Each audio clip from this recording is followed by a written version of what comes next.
Beautifully done, a masterfully mixed Monday montage on a Victory Chicken Monday. Packers win 16-10 yesterday at Lambeau Field. I'm Billy Schmidt. You heard the voice of Wayne Larrivee and John Kuhn on that call. He's a freak. Now, I thought that was maybe Josh Jacobs, Malik Willis. Could be. I'm saving that drop. It has to be saved. It has to be saved, Armin Sarian. Are you calling everyone the freaks? I'm saving that drop.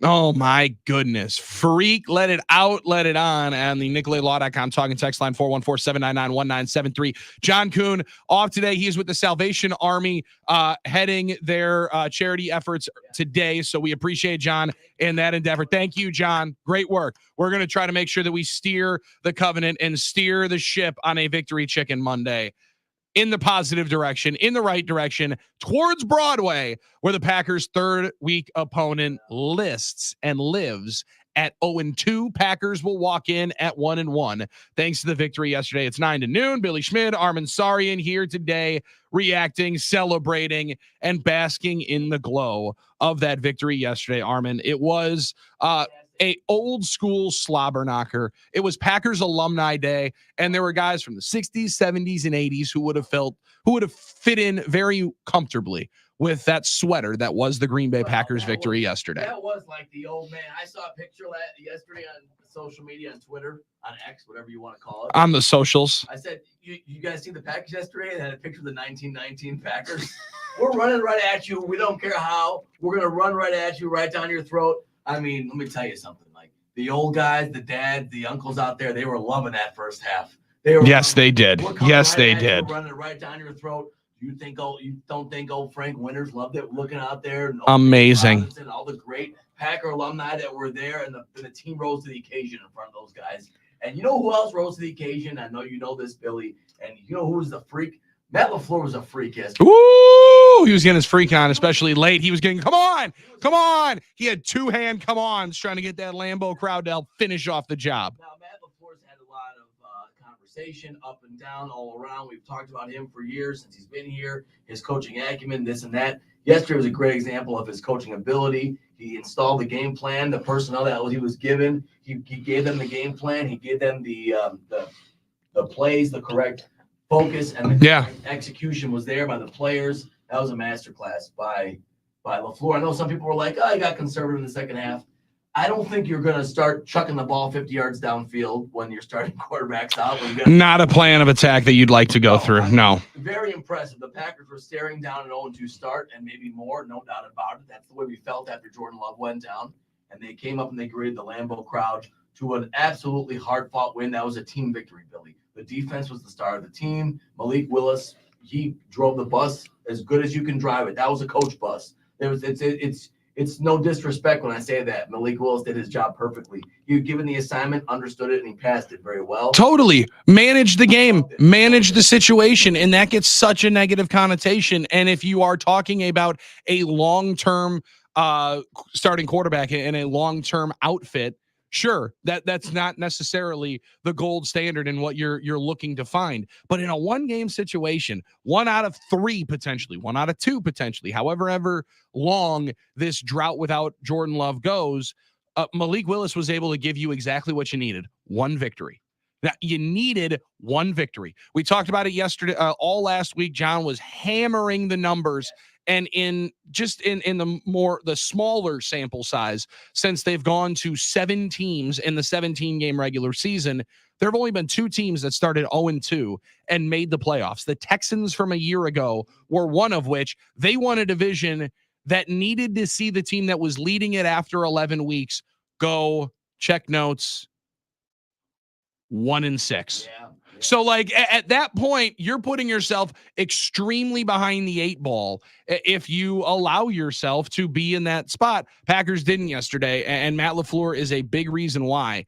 Armin, right away, you could tell the creativity and the motions that John had talked about a week ago were going to be on full display. The Packers might have set the league record for orbit motions in a first half, not only because they had 23-plus minutes of time of possession in the first half where they ran the ball for over 230 yards. They were on the field pretty much the entire first 30 minutes, but they were trying to do anything that, one, it gives Malik Willis at least a little tell of what they're doing on defense.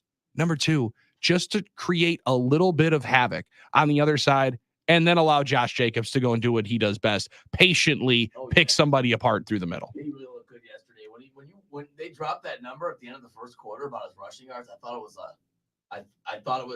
sorry, Wayne. I thought he said something. I thought it was a mistake. Whoa. Like I thought, I'm like, did he really run for that? Did the Packers really run for that yards in the first quarter? And it's impressive knowing that they had to do it.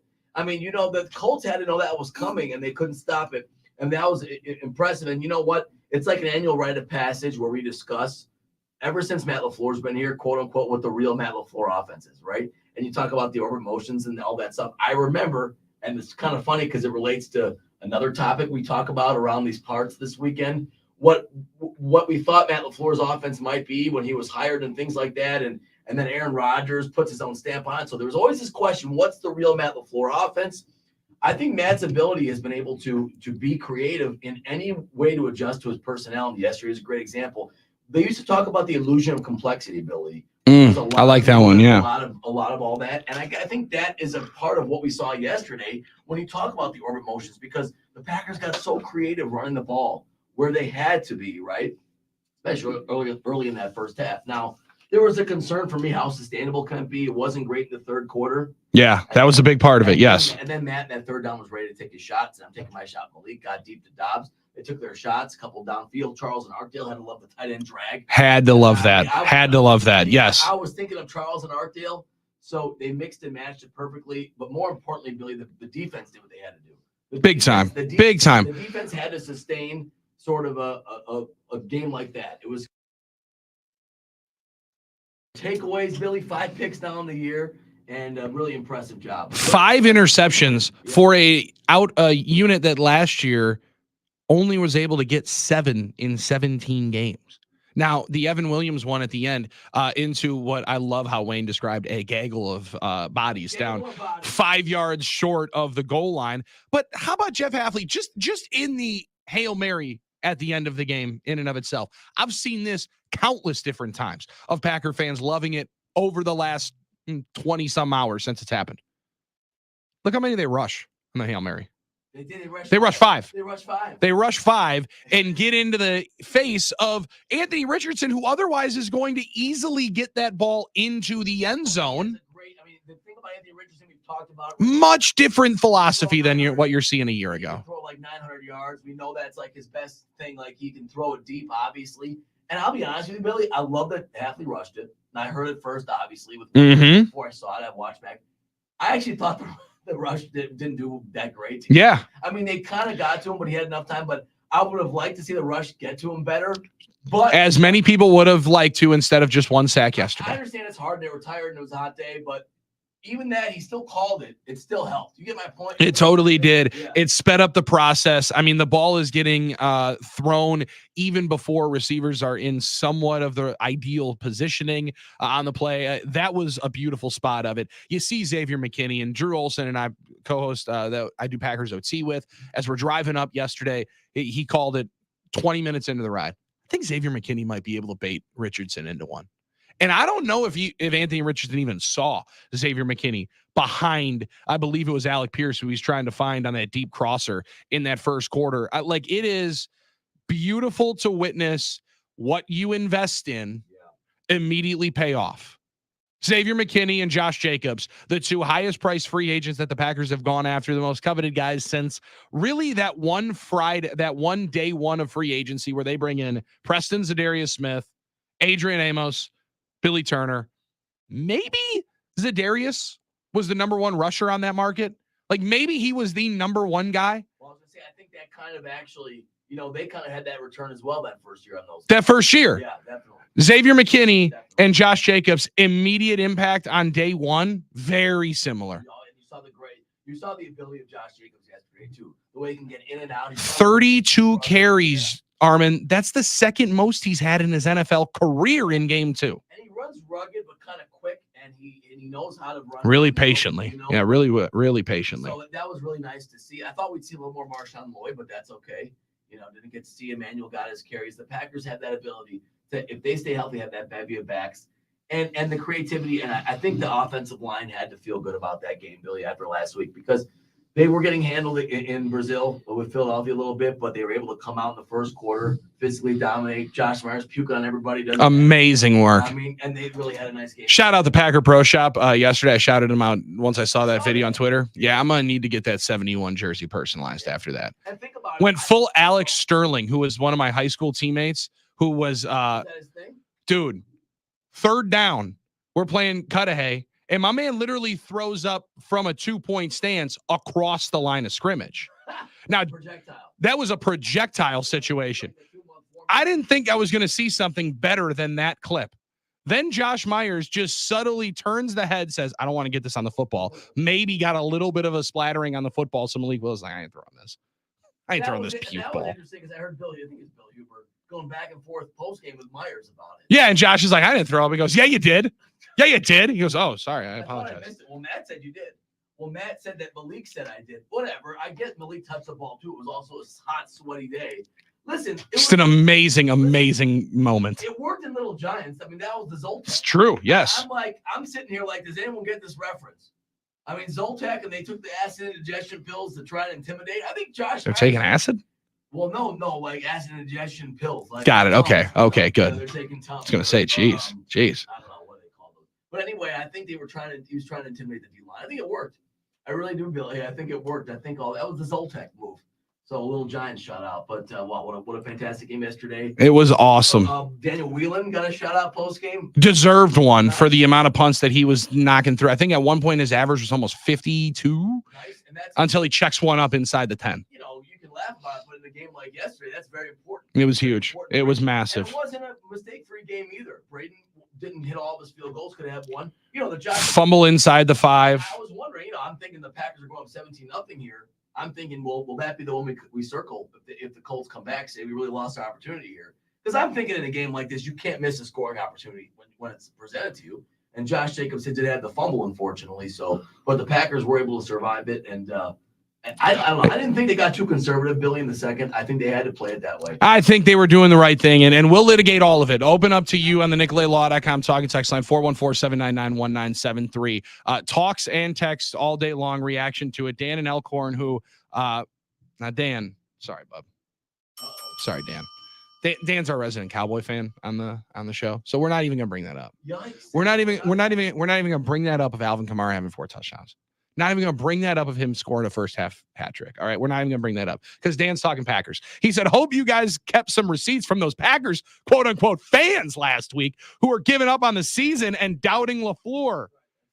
Should make a survivor pool and ban them for the rest of the season. Dan, I like that idea. Like that idea. We had too many EORs coming out of the holes. And I'm like, listen, come on. I was trying to figure out how they were going to be able to do it. This is the NFL, and you can see it week to week. You saw it again this week, Billy. This is the most impossible league to try and predict. Man, Rex Ryan tried to. Right or wrong. I mean, you just cannot figure out what's going to happen week to week. Look what the Cardinals did yesterday. Speaking of, though, by the way, who day down there in Dallas? Who day? Oh, wait. Who dat? Who day are the ones that are saying, how dare they call another pass interference? And Dave, if you're out there, I know you're not listening, okay? But if you're out there listening, well, I'm just saying, it's fair. Dave, if you're out there, call me a dweeb that goes by the book. You need to have rules of governance in a sport. Okay, I'm sorry. Civilization. Gotta have rules. What did Newman say in Seinfeld? Without a word, I don't know. To jungle law, or whatever. I don't know. Yeah. Come on. Did not have.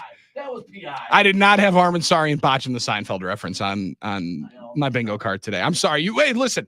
That just shows how fired up we are to be here on a Monday. What a great day to go 1-1, baby. Juiced up to be here on a Monday. Excited to be talking about it with Packers fans. We reacted yesterday, a little bit abbreviated Packers OT. So a full scale Packers OT here today before Match Diamond joins us coming up at 10. We're reading a bunch of texts. We're talking Packers. We're hearing from Josh Jacobs on the other side. He talks through that fumble on the goal line. Not happy about it. A little heat. Xavier McKinney. He introduces himself to Packers fans. Back-to-back games with a pick. To hear from him as well. And all of you on the NicoletLaw.com talking text. And we'll talk a little NFL.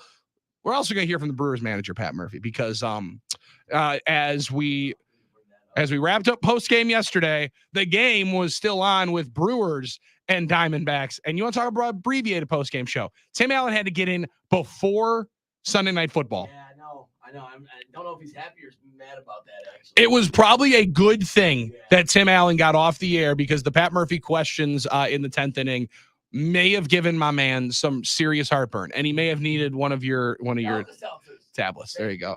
Get an Alka-Seltzer in here. One of those things. Back when HB, I remember my 90s commercials. There were so many 90s antacid commercials. What were we eating back then? Well, I know that. Everything. Fruitworks, Fruitopia. 414-799-1973. Packers win without Love. That's a win in my book, no matter how sloppy they play. That's from Peyton and Ocon. His voice is heard. Yours next. Packers fans react after the victory, celebratory, and we also start getting to look forward towards Will Levis. And that might hopefully be a gift that keeps on giving next week when a bunch of Packers fans head down to Broadway to suck that place dry of beer. Tennessee, get ready. Nashville, get ready. Cheeseheads are coming, and we're coming in 1-1. We're back after this. Armin and Billy on the game.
Only time that chicken is better than with cold beer on a Friday night is when it's a Victory Chicken Monday on 9 to noon. Let's go. Let's hear for Sean in Oconomowoc. Oconomowoc. How about that? Sean Oconomowoc rolling up with the chicken with a lot of bags of everything from Chick-fil-A. Thank you, Sean.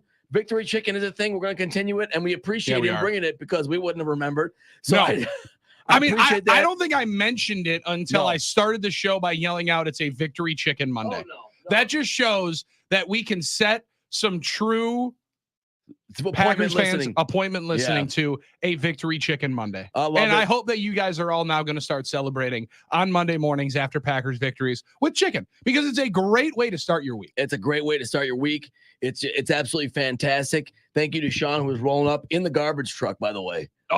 I thought working. I'm like, what are you hauling? That's amazing too for a trucker to love you so much and also be a great sunburn bowler. Well, obviously, yes, but which I wouldn't know, but you would. I did. Yeah, that year I did. The fact that he loved it for me. Yeah, because me and the truckers have a contentious relationship, mostly brought upon by you. Well, so you claim. So mostly brought upon by you taking shots at them at any opportunity you generally have on this beautiful radio station. My position is I love the truckers and all the blue collar hard workers out there. But yes, Sean rolled up in the garbage truck. We do appreciate him bringing it, and I just deleted a spicy chicken biscuit before we came back. No, I'm ready. They're so good. Oh my god! So I'm ready to make this a thing. I know we were already getting other fried chicken pictures on the text line around on the timelines, right, Billy? Oh yeah, my man from Golden Chicken is always sending it in, and he also fired it up that said, "Hey man, Victory Chicken with a big old platter from Golden Chicken." It's going to be a thing. Victory Chicken Monday is a thing, and we are celebrating with all of our nooners across the state on the NicoletLaw.com talking text line. That's a win, baby. That's a win. I mean, like when you get messages in after a game like that, Armin, that say from being Burlington, Billy, that had to be one of my favorite games to watch. That offensive line, the run game was A+. Matt's offense fits Malik perfect. And you can tell everyone's excited for what they have in that locker room. And I think that's a part of this, Armin. Rob Reichel put together a piece today at Forbes, and Rob's been covering the team a long time. He drew the comparison, and I understand why. There are going to be a lot of different times that we outline and draw the comparison and the side-by-sides of 14 years from 2010. But he said a Packers win shows that they have a championship roster, and discussing how much more in the locker room that win or not win the game that they competed against New England without Aaron Rodgers, play through the concussion. Yeah, good point. You get the victory today against, albeit a team that you don't necessarily know what Indianapolis is going to be. Last year, they were a game away from being in the playoffs. They could be 4 games out by December. Sure. They could make the playoffs, right? Like they could be the 3rd team since the change to the 14-team playoff and the 17-game regular season to make the playoffs starting 0-2. Absolutely could happen. But to then be able to see the energy post game, the rallying around Malik, and then also like listening to Josh Jacobs post game say, there's a clip that Rob Demovsky had at one point, and Josh, I think, ultimately probably talked in his locker for about 20 minutes. He had a long session. People kept going in and out, asking different questions. And Rob asked him about something that he had under his glove that just said, who cares? Who cares if I have to carry the ball 30 times? Let's figure out a way to win. Who cares if your starting quarterback's out? You still have to go and find a way to win. This is an NFL, and you have to find a way to win. Nobody makes excuses for you. And in a league that the margins, Armin's favorite thing. The margins are thin. They're razor thin. It's a whole lot better to be 1-1 instead of the 0-2 like Baltimore Ravens, who ended up dropping a home game with their starting quarterback against the team last week that got boat raced and people thought may have been the worst team in football. Well, which Harbaugh do you think was going to start 0-2 and 2-0? I think that's pretty interesting. That's pretty interesting. But you know what, Billy? I think that's part of the point in that in this league, you're never out of winning a game any individual week. And it proves it time and time again. It proved it yesterday. It's hard to predict what's going to happen. The margins are razor thin, like you said, which means even losing a quarterback like Love, even losing the most important player in your team does not necessarily mean you can't walk in and say we can still win this game. If you put the right game plan together, if the rest of your team plays well, stars in their roles, you make the least amount of mistakes and things go your way. It was still a close game, end up being a close game. Let's not get out of our skis here. It's still a team that scored 16 points. Malik Willis is still not going to go in any Hall of Fames, right? But it showed yesterday. Yeah, and they slowed in the third quarter. Right, absolutely. Sure. But it showed yesterday that if you can give and put a right game plan installation together, that your player absorbs it, executes it the way he's supposed to, Yeah, and everybody else plays well, then you have a chance to win this league if you make the right plays at the right times. And that's what the Packers did, Billy. Are you going to see all of those plays that the Packers unleashed on the ground here in 2024? Probably. Will you see them all in one singular game again? Right. Probably not. And they might not have all work. Jordan Love at one point. And you probably won't see them all working. You're right. Yeah. It also does help that you played the Indianapolis Colts, a team that gave up over 200 yards rushing a week ago. So then they decided, and this is, again, part of it, sticking to the game plan. And I think this is one thing that I've been a little bit critical of Matt at certain points in his career where the game can somewhat get away from you, whether good, bad, or ugly, right? Like there's sometimes where in a good fashion, they're like, all right, we're drumming these guys. Let's just keep airing it out. Similar to what they did in Detroit last year. Yeah. Now, late into the game, there's an opportunity for Detroit coming down the field because you're not taking the clock down, right? At some point, play into the game, into what you're doing. Like there were moments yesterday, and I think the end of the first half was a perfect example of it. Because with Jay Love, you're going for points there, right? You're going to go try to score a touchdown. Absolutely, right. Absolutely. We're sitting in the press box. I got Mike Heller on my right, who Mike had a tough Saturday. All right, we had a tough Saturday. Tough. So looking for something to build on, right? Hey, wanting to be Alabama one time, right? Yeah. Mike and I are sitting there after doing the Badgers game the day before, like, hey, maybe we hang 42 on somebody. And Drew Olson next to me is like, dude, I don't like this. Why are you taking this down? Why are you taking this down? Because I don't want to get double upped on.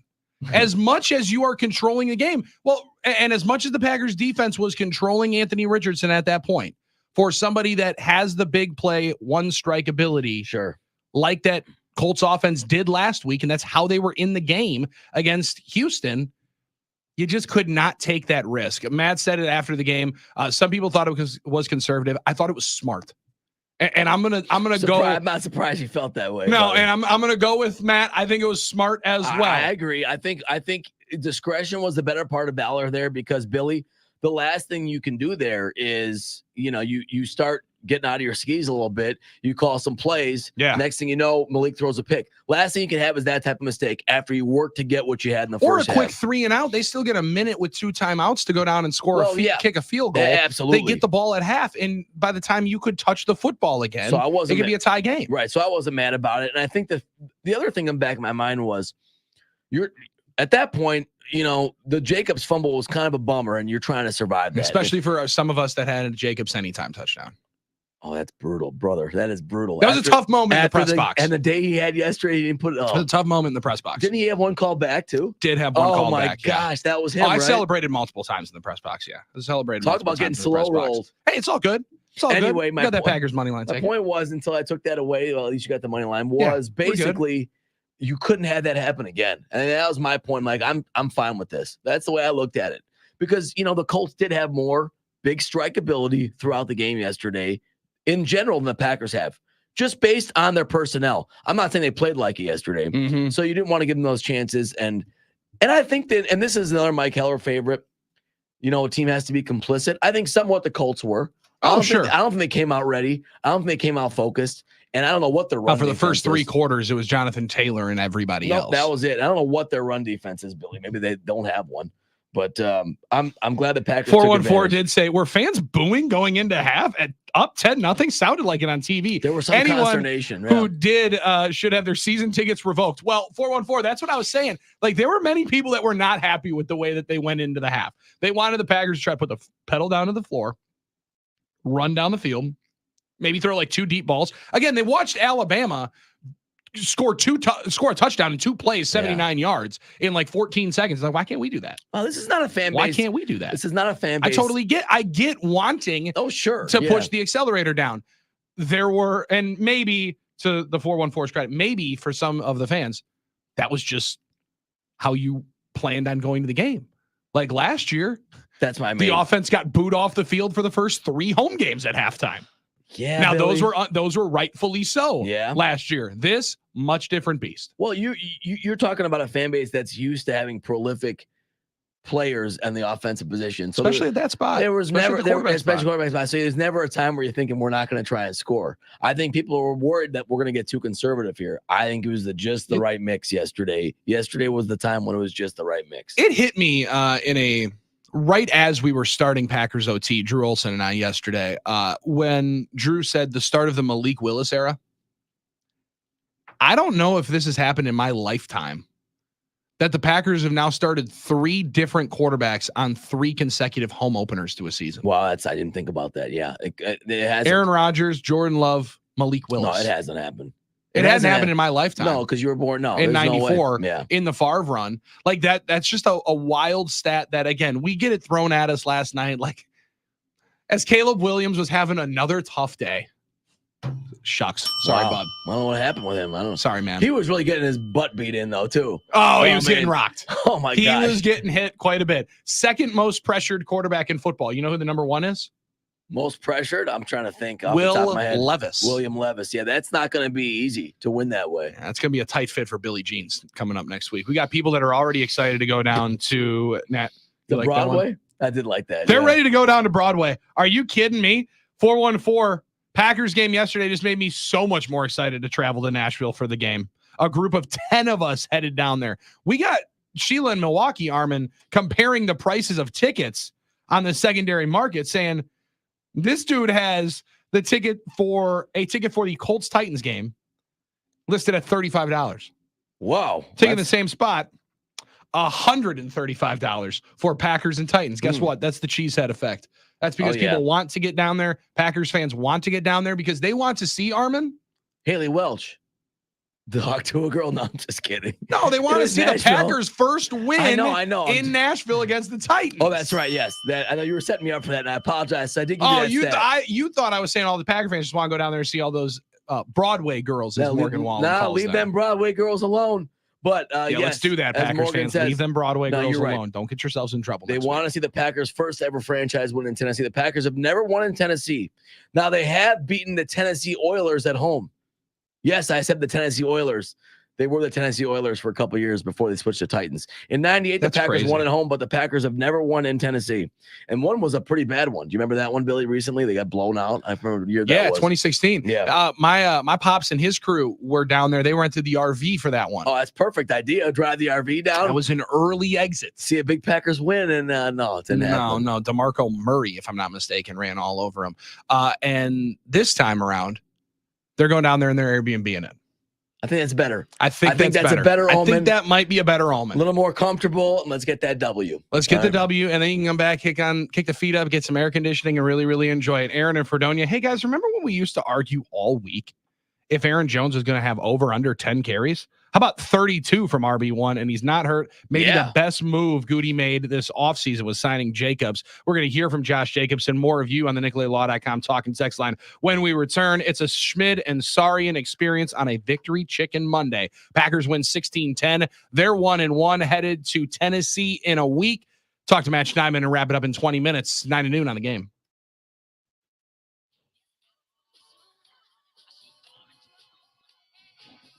Billie Jean.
Uh-oh, sorry, Rex.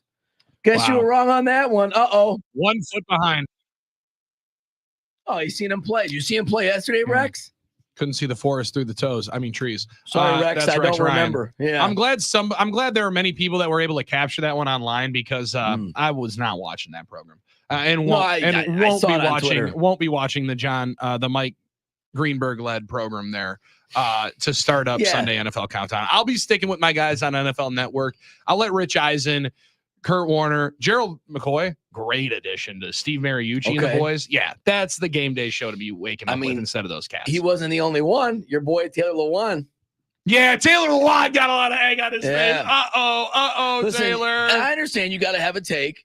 But this one, this is too good. Them, I don't have the audio. He said, I like Malik Willis. He's a good human being. Good Always has a smile on his face when you see him in the locker room. See, when you first start complimenting a guy's character, you know it's coming. I mean, I've been in that spot. You know it's coming. Well, he's a really nice guy, but unfortunately, the guy really doesn't know ball. The thing about Malik is when it comes to checks, cans, and anything oppo, he has a tough time seeing safeties. It's a tough time seeing where blitzes are coming from. And Matt LaFleur running a very similar offense to what Arthur Smith ran in Tennessee.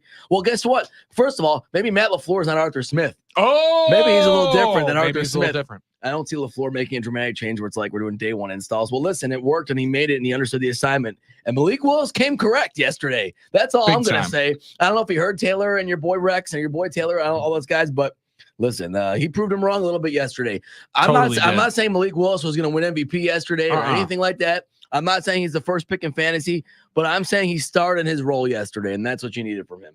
And what you needed was a backup quarterback that everybody was going to feel confident in when he took the field, that he would execute that game plan. And that's exactly what you got, where all throughout training camp, we were looking for somebody to run the offense thinking that it would be what you're running with Jordan Love when and if he went down. And instead it was a mold of the offense, but a very, very different implementation of that offense yesterday for the Packers. Got a lot of talking text line messages, Armin. We're going to hear from Josh Jacobs here in one quick second. But a lot of people asking us about Jonathan Taylor in the fourth quarter. No clue.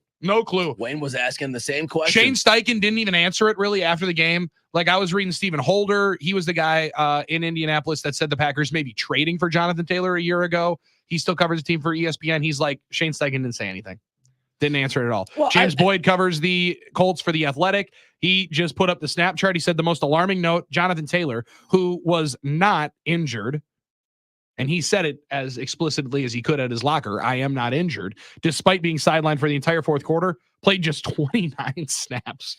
Well, 52% of the offensive plays for the Colts after he played 43 snaps, which was 96% of their plays in week one. Well, he was the one ingredient that was cooking for them. Yeah. That's the weird thing, too. Thank you, Shane Steichen. Now, we appreciate it. My question is was it just a game script situation? We're down 2 touchdowns. We have to have our third down, our blocking backs, our Coons, and our Brandon Jacksons in there and not do a running game? Because I thought, well, maybe that was it. It wasn't part of it. Maybe Jonathan Taylor's not that type of back. But I would be surprised. You're one playmaker. He was cooking the Packers for a while. Sense. I just didn't get it. It reminded me. I'm very glad they did that, though. I'm going back 10 years when I think I'm going back 10 years, maybe 8, when Gary Anderson didn't play Melvin Gordon against LSU. You're going to have to ask him. You're going to have to ask him. I guess so, because you're not giving us any interesting information about this. That's a great callback on it. That was really weird that he wasn't playing. I mean, I think, I'm going to go behind the curtain. During every break, Wayne was asking Larry, has he been in there? We're all wondering. Because he's just not touching the ball. It's like, well, I just assume he might be banged up. And we just haven't gotten the report yet. You know what I mean? And he wasn't injured, according to Jonathan Taylor. That was really bizarre to not see it. I wasn't mad about it, Billy. But I was very happy. They were very important. They were very important downs yesterday when somebody, the guys named, I'm blanking on the backups, were taking the when Trey Sermon went in there and they decided to do the screen with him. That was a positive. That was a positive for the program. I know it was Sunday, but I don't think we needed a sermon at that time. Wow, that's really well done. Colts fan. That is really well done. 414-799-1973. Josh in the Falls, big props to Goody, Matt LaFleur, and the scouting personnel departments. This roster is crazy talented, but also all seem to be good human beings. There has been no bravado, no showmanship. They play for each other and they do whatever it takes to win. This team carries the G. And that's one of the things that Josh Jacobs was talking about after the game when he spoke with reporters and our Doug Russell, the love muscle,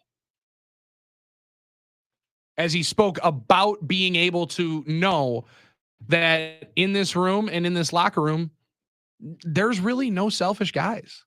There's no dudes like he talks about the wide receiver room about them blocking. And he's like, yeah, I know Dontavian missed one. I know came back and got the next 5 blocks. None of those receivers are guys that are going to be any bit of bravado or any showmanship. They're all about the squad.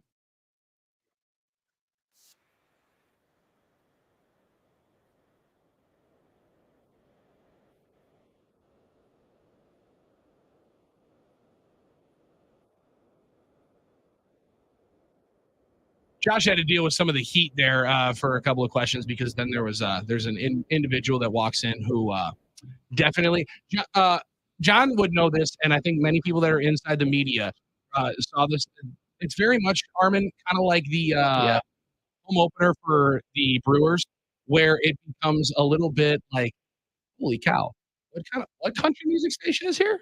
Oh, sweet. This place is fully packed up here. By week 3, might be a little different story where Josh ended answering some of those questions, then getting into much more of the hardcore football stuff a little bit later on. There was a gaggle of guys there. A gaggle of guys. We'll bring it back later. I love the gaggle. I love the use of gaggle by Wayne Larrivee. And I'm going to potentially see how many times I can fit it into this radio program here today. That's a great word. That's 3 times already. Yeah. So you better watch out here on the NicoletLaw.com talking text line. If we wanted to make that a drinking game, very much could. We'll see how that works. Or if maybe our guy Matt Schneidman adds to the fun when he joins us. He was in those press rooms and in those conversations yesterday. He'll be discussing it all with us coming up. How about Maggie from Georgia? Sending us a picture of her and the squad at Nissan Stadium last time. That was awesome. In 2016. It was super fun game to be at. However, the game sucked. By the way, I'm the tall one. I'll be staying home so the Pack has a chance to win. Let's go, Maggie. Way to go, Maggie. Way to sacrifice for the team. Maggie's an OG. She's got the squad. I mean, when they roll That's deep, what I'm talking about. Deep to the game, so I love it. Also, props to Maggie for passing up on a weekend in Nashville to sit just for the Packers to win.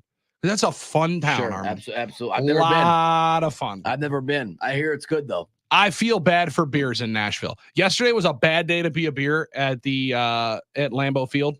Packers tailgates when we pulled up at 10 were buzzing. It's going to be a tough one in Nashville this weekend on Broadway. Excited to see how the Cheeseheads invade. 414-799-1973. 414, hey boys, I'm a Cheesehead living in the Nashville area. My son and I are going to the game with Titans season ticket holders. We are ready. The green wave come down LFG. Already looking forward to next week. We still got to bask in the glow of this victory, 16-10. Talk about more of it with Matt Schneidman on the other side. Hour 2 starts up with our guy Schneids from The Athletic and the Matt Schneidman Show after this on The Game.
Hour 2 and 9 to noon kicks off with Matt Schneidman.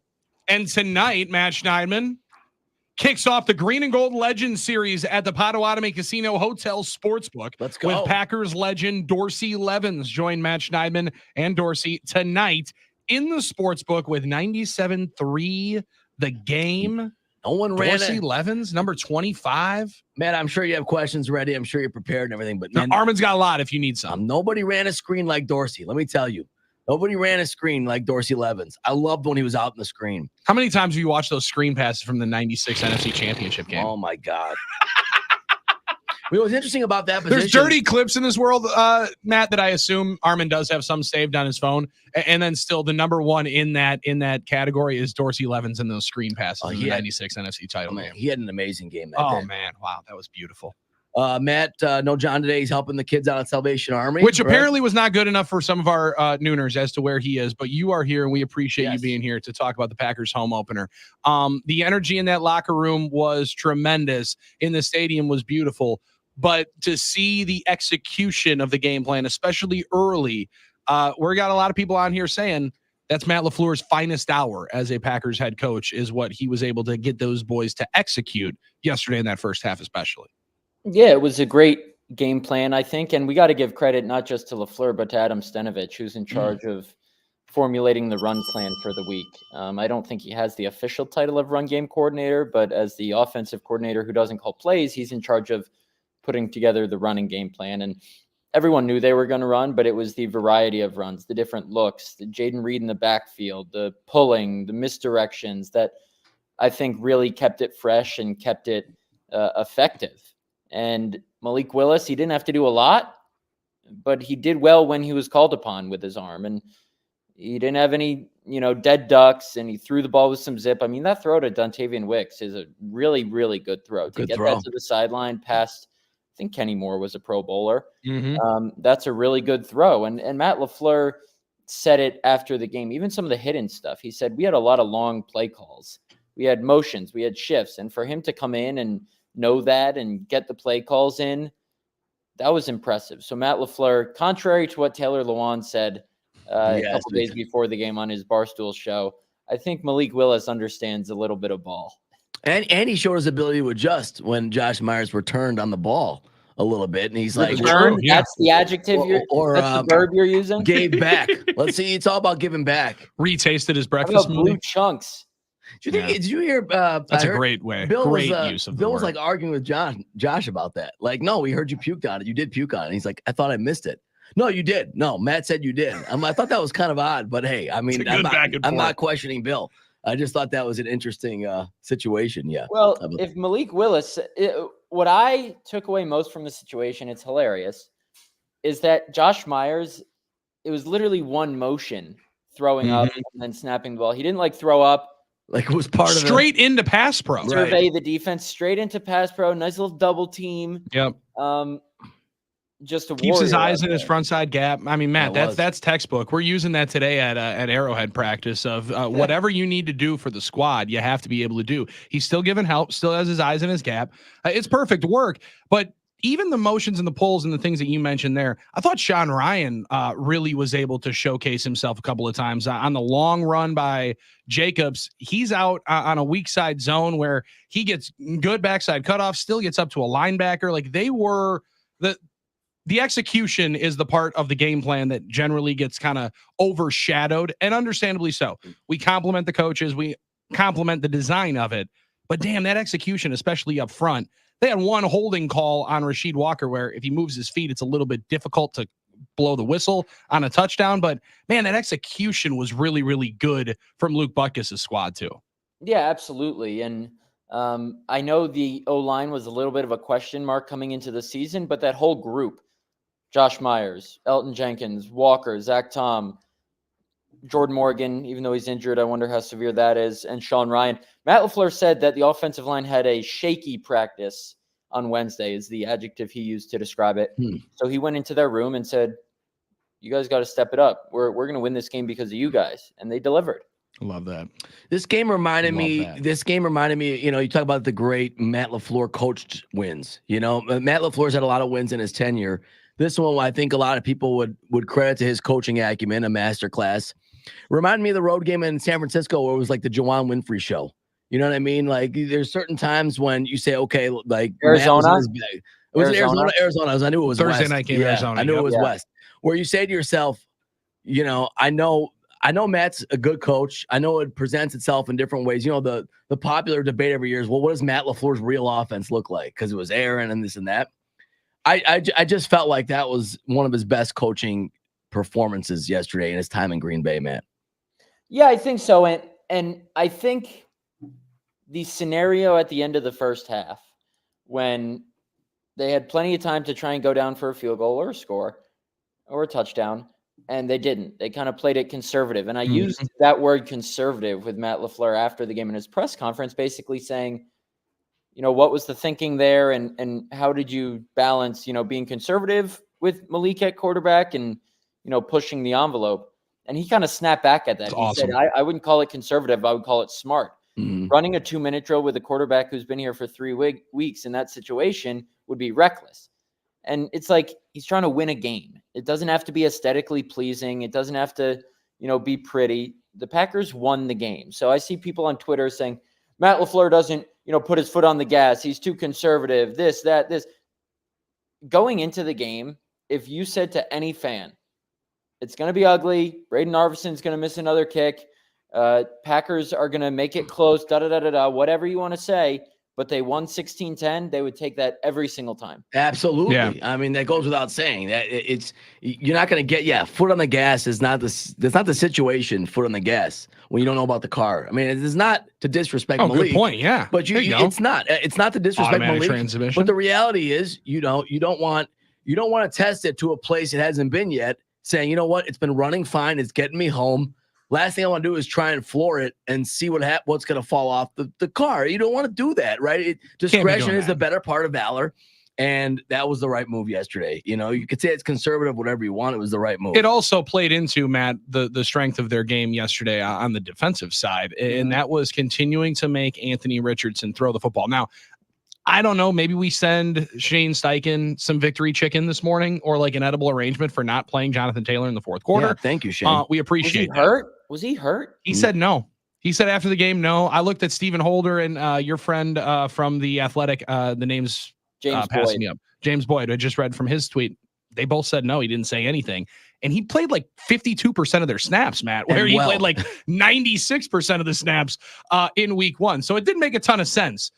From that standpoint. However, I also did know that if you told a lot of Packer fans that they were going to rush 5 on the Hail Mary attempt, even if they don't get home, Packer fans would love to be able to see that. Disguising some coverage in the back end and keeping Richardson in the pocket was maybe the biggest part of week 2 of pretty similar style. They told us they were going to try to do what they did in week 1 against Hurts, just a much less accomplished passer in this one that you got in week 2. Yeah, I think that has been the plan, right? Just to keep these guys in the pocket, and they've done some damage late. But Matt LaFleur, again, was complimentary of his guys after the game yesterday, saying they're sacrificing sacks for kind of the team right now. And I know it's still early in the season. The Packers ranked 30th in sack rate. They're not getting the home because they're kind of maintaining a disciplined pass rush, but they still rank 10th in pressure percentage. I just saw a stat posted from someone on Twitter, Will Bowling. Don't know who that is. Ooh, okay. Big looks fan like of him. He's a radio guy in Nashville. But there we go, Will. All right, I'll listen. Most pressured QBs in the NFL on percentage of dropbacks. Will Levis has been pressured on 53.4% of his dropbacks, which is like 10% more than any other quarterback in the league. That. Well, let's Packers, eat them this week. Packers might be able to get home this week. So I'd imagine, even though Will Levis can get out and scoot a little bit, they might change up that rush plan. Yeah, and hopefully signs from Lucas Van Ness, other guys that have been getting in there. You know? And maybe Billy Jeans gives you one of now his patented turnovers, because I don't know if you saw that one yesterday. Oh my God. And then Brian Callahan walking off the field like, what are you doing, man? Hopefully he has saved a couple of those for us. I would like when that. the Packers get to Broadway. Ironically enough, the Packers' one sack yesterday came on a stunt. Like Lucas Van Ness went inside, then Devontae Wyatt came onto the left tackle and got around him and then sacked Anthony Richardson. So that's a good point. They were getting pressure without getting sacks. So sacks can be an overrated stat a little bit. I Sure. mean, sacks are good to get, but it Little doesn't bit. always indicate. Very little. Well, we bit. debated this a couple weeks ago. You know, it doesn't always indicate that the impact the pressure's making on the game. I get it. It still kills the play and kills the drives usually. But it was good to see. I mean, and I thought, you know, look, I mean, what a game for Eric Wilson yesterday. I mean, guys, Guest on Packers OT, Hey, it maybe was the really best good. part that happened to him. Not only the big 4th and 1 stop, the interception, getting to join Drew and I on Packers OT, probably the highlight of his day. and the Packers might reach last year's pick total in the third game. I mean, that they had all of last year, which is remarkable in 2 ways. One, that they only had 7 last year. Now they already have 5. Well, and let's talk about the linebackers, because I was kind of talking my co-host Drew Olson off the ledge a little frustrated with Quay Walker. All right. He's a little frustrated with Quay Walker. I didn't think after the week that we had talking about, we're going to find a way to get Edgerrin Cooper on the field more. I think he had 4 less snaps than he did a week ago. McDuffie played well, but Wilson is a big part of the fact, Matt, that it's difficult to take some of those guys off the field when you're not taking the green dot guy off the field either. Yeah, Wilson only played 8 snaps, which is remarkable because he was very, very efficient. Cooper obviously didn't play as much as maybe we thought. There are a couple times where Quay misses tackles, and I don't know if it's overshoots his gap or is just too slow. And McDuffie had a couple of those yesterday too, but running backs are kind of supposed to be faster than those guys. So I know I was walking down with Drew from the press box last night, and he was not too happy with Quay Walker. And sure, there's places to improve, especially catching the ball that bounced right off his face mask on the last drive. But with McDuffie, like, you think of those 2 passes to Jonathan Taylor in the flat, the one early in the game on 3rd down, and then the one on 4th down later in the game. Like, his closing speed is really good, and he's a good tackler. So I think there aren't too many opportunities to get Edgerrin Cooper on the field. Like you said, you're not going to take Quay Walker off the field. McDuffie's playing fine, and then you got to find snaps for Eric Wilson if he's being that efficient. Right. So, I mean, it's a good problem to have that depth. And I mean, Carrington Valentine played, I think, a dozen more snaps than Eric Stokes yesterday. So they have some depth on the defensive side of the ball that they like. Evan Williams got 20 snaps yesterday.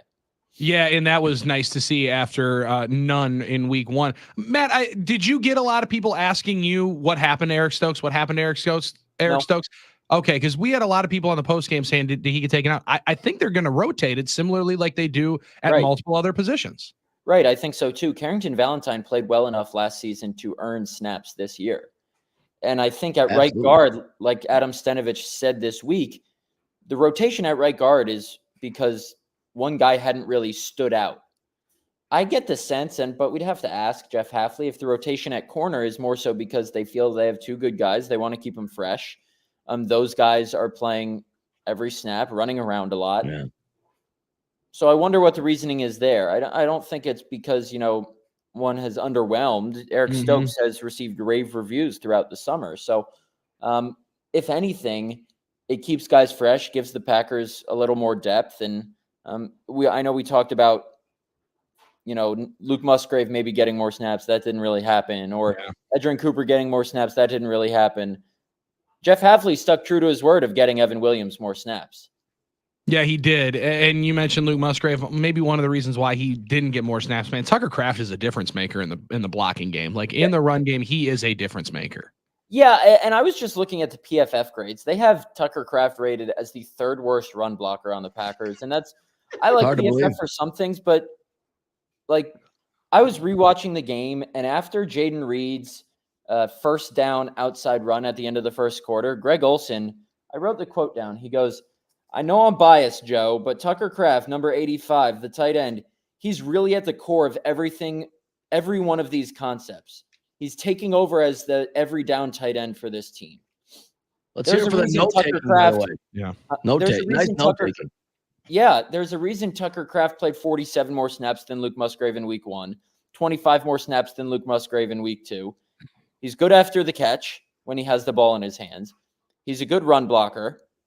So he's going to play. Yeah, he's really emerged, no doubt. I think he's obsessed with football, which helps. That does help. That's always talking about it. And I think it's like a Jim Harbaugh guy. Right. Guys that like to hang out with. They like football. He's kind of off his rocker a little bit, which is kind of what you want in a blocking tight end. I was just gonna 100% what you want. Didn't they have to kick him out of the building last year and say go on vacation or go do something? But on the byway, but I believe also he won Larry's offensive lineman of the game yesterday, which was That's fantastic. I think it was. I'm pretty sure I got that right. I don't want to say it wrong, but well, I think you so too. hear more of the radio broadcast than Right. anyone else because you hear it before anyone else. So if anybody That's messes true, I it do. up and it's you, I do then a we're couple gonna have some seconds problems. ahead of time. I know there was a national report as well on when they were targeting Jordan Love to return. Is there anything else on that, Matt, that you've heard or any of your colleagues have on that? I think it was kind of surprising because there was an idea that it might be cleared even as early as this week, right? Yeah, then I we know heard- Diana Rossini reported this week in her kind of weekly preview column that the most likely scenario is week 4 against the Vikings. Right. There's a chance Jordan Love plays this week, she reported, but that might be more hoping than expecting. So, listen, I don't think the Packers should or will say, we got one win with Malik Willis. Let's try and push our luck and give Jordan another week. If he's ready, he's ready. If he can play, he's going to play. They're not going to, sit him one more week just because they can sit him and maybe squeak out another win. But if I had to guess based on Diana's report, I would say week 4 against the Vikings, which is probably why they introduced the defense to start the season yesterday, so they can have Jordan Love come out of the tunnel last against the Vikings at home. That's Yeah, good. you're a smart guy, realize Matt. that. Yeah, he's a smart guy. I didn't I did realize not that. think about that until he just mentioned it, and that is a very, very good observation by you. Observant cat. That makes sense. There was nothing worse than going to the game as a kid. Actually, I shouldn't say that because What are you about to say here? Well, you wanted to see Brett Favre run out of the first couple times I grew up going to games, okay, in the 90s, I didn't realize that they only introduced one side of the ball. So I assumed I'd hear everybody, and then they were done with the defense, which was fun, and Reggie and Leroy. Yeah. But I'm like, what about the offense? Like, and it was like, it's not the same. So you were like, oh, okay. Poor now Leon had to break Armin's little heart while he's sitting there. No, they're not going to call Brett's name. I don't think he realized it either, but I'm sitting here listening because I knew where every guy went to college. So I was going to do it with the announcer, but it's all right. It was so cool. You saw Reggie. I mean, there were stars everywhere, but it still worked. Yeah. They were a good championship team. How about the pop that Eddie Lacy got yesterday? From that was something. At least I read about it. I didn't hear it, but I read about it. Yeah, so. it was well deserved for Eddie Lacy. He got a bigger pop than like Bill Schrader did. Well, I mean, Eddie was a fan favorite and more recent. Bill Schrader, the UWL guy. I know. Recency bias, maybe. There was a recency. Maybe I'm just a D3 lover, and that's why there was a loud pop in the third row of the press box when Billy Schrader's name. I mean, they were Hall of Famer. Wasn't Jerry there, and wasn't Dave Robinson? And Leroy was there. Leroy had there the gold jacket on. But like you said, he should have the gold jacket pretty much wherever he goes. Well, I said when we saw him at Metro Market, I'd be wearing the gold jacket to bed if it was me. That's just me. Matt, what's your biggest surprise elsewhere around the NFL? Is it the 0-2 Ravens, 0-2 Bengals, 2-0 Minnesota Vikings? What would you say is your biggest surprise around? Yeah, I would say the two are the Raiders coming back from 10 down against the Ravens in the fourth to win that game, and Sammy Darnold slinging it around for the Vikings. I can't have this. I can't have this. And not that I don't mind Billy being right, because Billy was on this guy early, and Billy, that's great. I appreciate your acumen figuring out he was going to be good. And O'Connell, I can't have the Vikings being good. Yeah, you can't. I was so ready to settle into a Vikings. Armin bet on the Vikings money line and was mad about the fact that he won yesterday. That's how much he hates Minnesota. I was so worried that they were going to actually beat the Niners and make me mad that I'm emotional hedging this. And it worked, unfortunately. The Bears also have to protect Caleb Williams. Oh, he's getting beat up. He's getting his I'm okay brains if they beat don't. in. Yeah, I'm okay if they don't. I'm in. Yeah, that was a tough scene last night. What was funny about last night? It's kind of like that Washington football team skit that they did on South Park when they were playing the Dallas Cowboys a couple of years ago. Hot. And everyone just keeps bombarding him right away until he's basically just a skeleton. Well, Stroud and the Texans were giving him chance after chance after chance last night. Yeah, they gave him plenty of chances. He kept giving the ball back. They fumbled on the 5. It's 3 and out from Stroud. Wasn't doing much in the second half.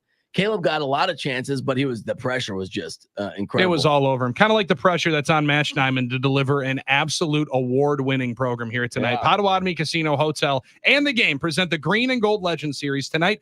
Join host Matt Schneidman when we welcome Dorsey Levens, Super Bowl champion, to the Potawatomi Sportsbook. That's Monday tonight, 6 o'clock.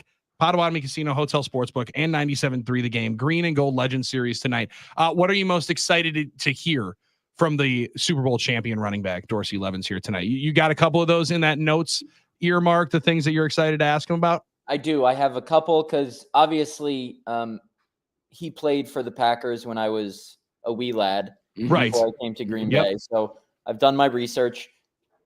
And obviously we'll get into his playing days. And I want to ask how many yards he could have run for yesterday at this age, at the age of 54 behind this O-line. But he grew up in Syracuse, New York.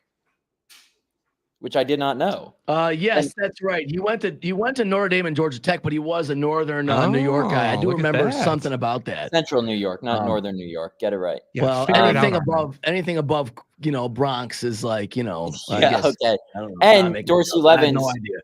Dorsey Levens born May 21st. I was born May 22nd. So a little Gemini action there.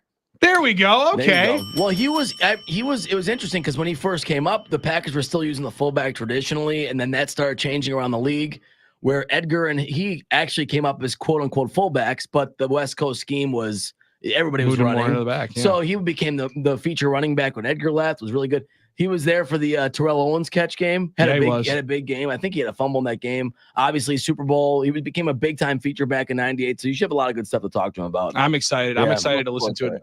Yeah, It's going to be no doubt. awesome. Green and Gold Legends series tonight. Matt, knock it out of the park, and we'll talk coming up at the end of the week. Thanks, fellas.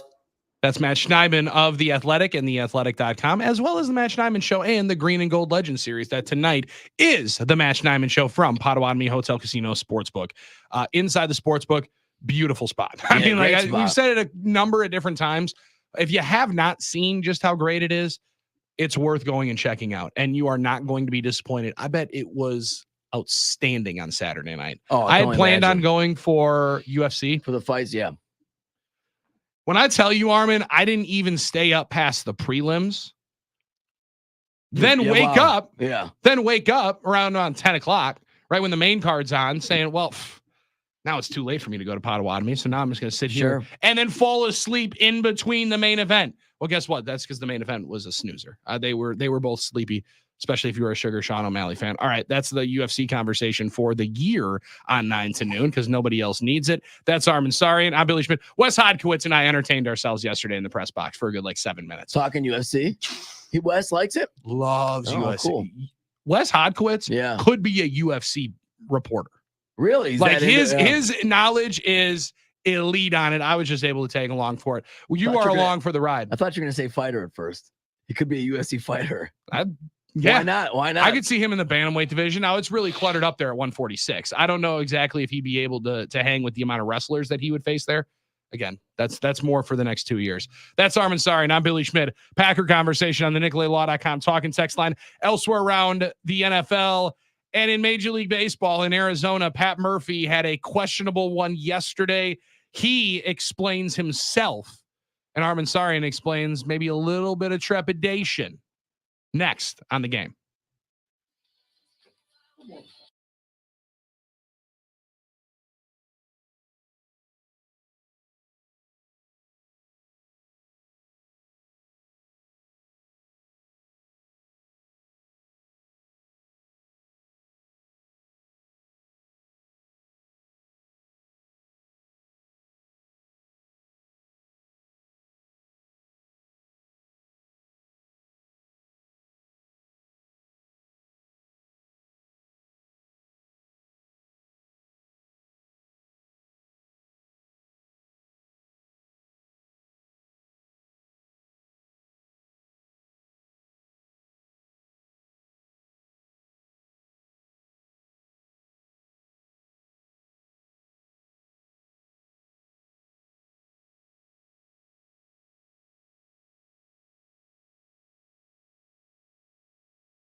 9 to noon on the game. Armin Sarian, Billy Schmidt inside the Iron Jock studios. Now Iron Jock's long sleeve tees get a turn now through September 29th when you buy 2 small logoed long sleeve t-shirts. Iron Jock will give you a third for free. That's a $45 value for free when you buy 2 of the small logoed long sleeve tees. Just enter promo code FALLBOGO at checkout. Good towards both men's and women's tees of the long sleeve variety. Go to ironjock.com for more details. It's ironjoc.com for more details. Armin Sarian, Billy Schmidt. We're manning the NicolaLaw.com talking text line. That's where we're getting a ton of great texts, like the picture that we got from Nooner Sloppy. Now Sloppy was this, man? Sloppy was at Nooner Day. This is one of them. I should have believe that they would have come up with something like this. I guess, but this is amazing. Talking to Sloppy and the boys about how they strategize for their tailgates. They do some good tailgates, clearly. Yeah. My man is sitting here, got a beer in his hand, got the Packer koozie there. Well done. Like plastic lawn chairs in the water. They got the TV in the lake set up on a ladder. Yeah, in the lake. In the lake. I got a lot of questions. Like, first of all, are you running cords? That's what's up, Sloppy. I don't know. Like, how can you get the TV in the water I guess it's sitting on the ladder. It's on the ladder, so it's not getting wet. It's very impressive. I mean, the whole thing's impressive. You can get antenna television, right? Pretty much anywhere, as long as you got a little bit of a generator to put that thing in the back. So he's not running electricity? Like if that thing falls in? I don't think in the middle of the lake. Well, I don't know. That's what I'm asking. I don't know. Is it wireless? Maybe it's like a Bluetooth. Maybe it's battery power. Are there battery powered TVs out Sloppy, way to go. I mean, that's impressive work, Sloppy. That is really, really impressive work. He did say they got another spot on the boat for next week. Man, I wish we could go. I mean, yeah. I mean, absolutely. God, I wish we could do the post-game show from the boat. The thing is just how awesome would in that the ladders be? In the water and the TV's there and straight chilling. They're just watching it, you know? That was a great way to be watching the game yesterday because it was hot. It was really hot at Lambeau for sure. One of the hottest days at Lambeau, they said. One of the hottest Packer games ever. Yeah. You know it's bad when they got the ball kids, Armin. I said this on Packers OT, holding the canopies. Yeah. That's when you know it's going to get real hot and it's going to be an issue. Who's cooling those guys down? I feel bad for these guys. You know, no one. Also, our guy John Kuhn yesterday. Did he have the towel around his neck or no? Halftime. All of a sudden, I'm seeing John walks right over, grabs himself a big old towel, takes the sunglasses off, and he was wiping the sweat for a little while. Then Kuhn just took up residence over by the water cooler. That's it. I was joking with him after the game when he stopped in before he left. He goes, I hit like 15 of those things before I walked over. Oh, yeah. So thirsty. It was hot. Probably lost 10 pounds if they ended up weighing themselves after. That's what we asked Eric Wilson. He's like, yeah, no comment. Quite a bit no comment, was lost there. 414-799-1973. Let's go to Tim in Fredonia. He's got a take on the Packers win yesterday, 16-10 over the Indianapolis Colts, and he's up on 9 to noon. Tim, what's on your mind?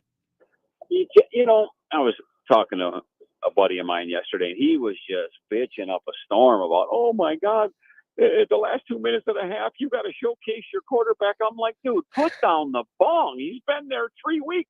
He's barely functioning today's offense with a scaled back playbook. And now, if he would have thrown a pick, it was 10-0 at that time. If he was throwing a pick, now it's 10-3 or 10-7. Now, and they get the ball. Indy gets the ball coming out the second half. Now all of a sudden his comment would be the other way. Oh my God, I can't believe he had him doing that. You know what I'm saying? Totally. Dude, yeah. Consistent. And I have no problem with what LaFleur did there. Now, if you have Jordan Love in that spot, absolutely you're going for more points with no question on a 8-yard run to start off with, I think by Jacobs or whatever that was. So at the end of the day, you can't have it both ways, guys. You can't be an aggressive team with your backup QB who's been there for 3 weeks.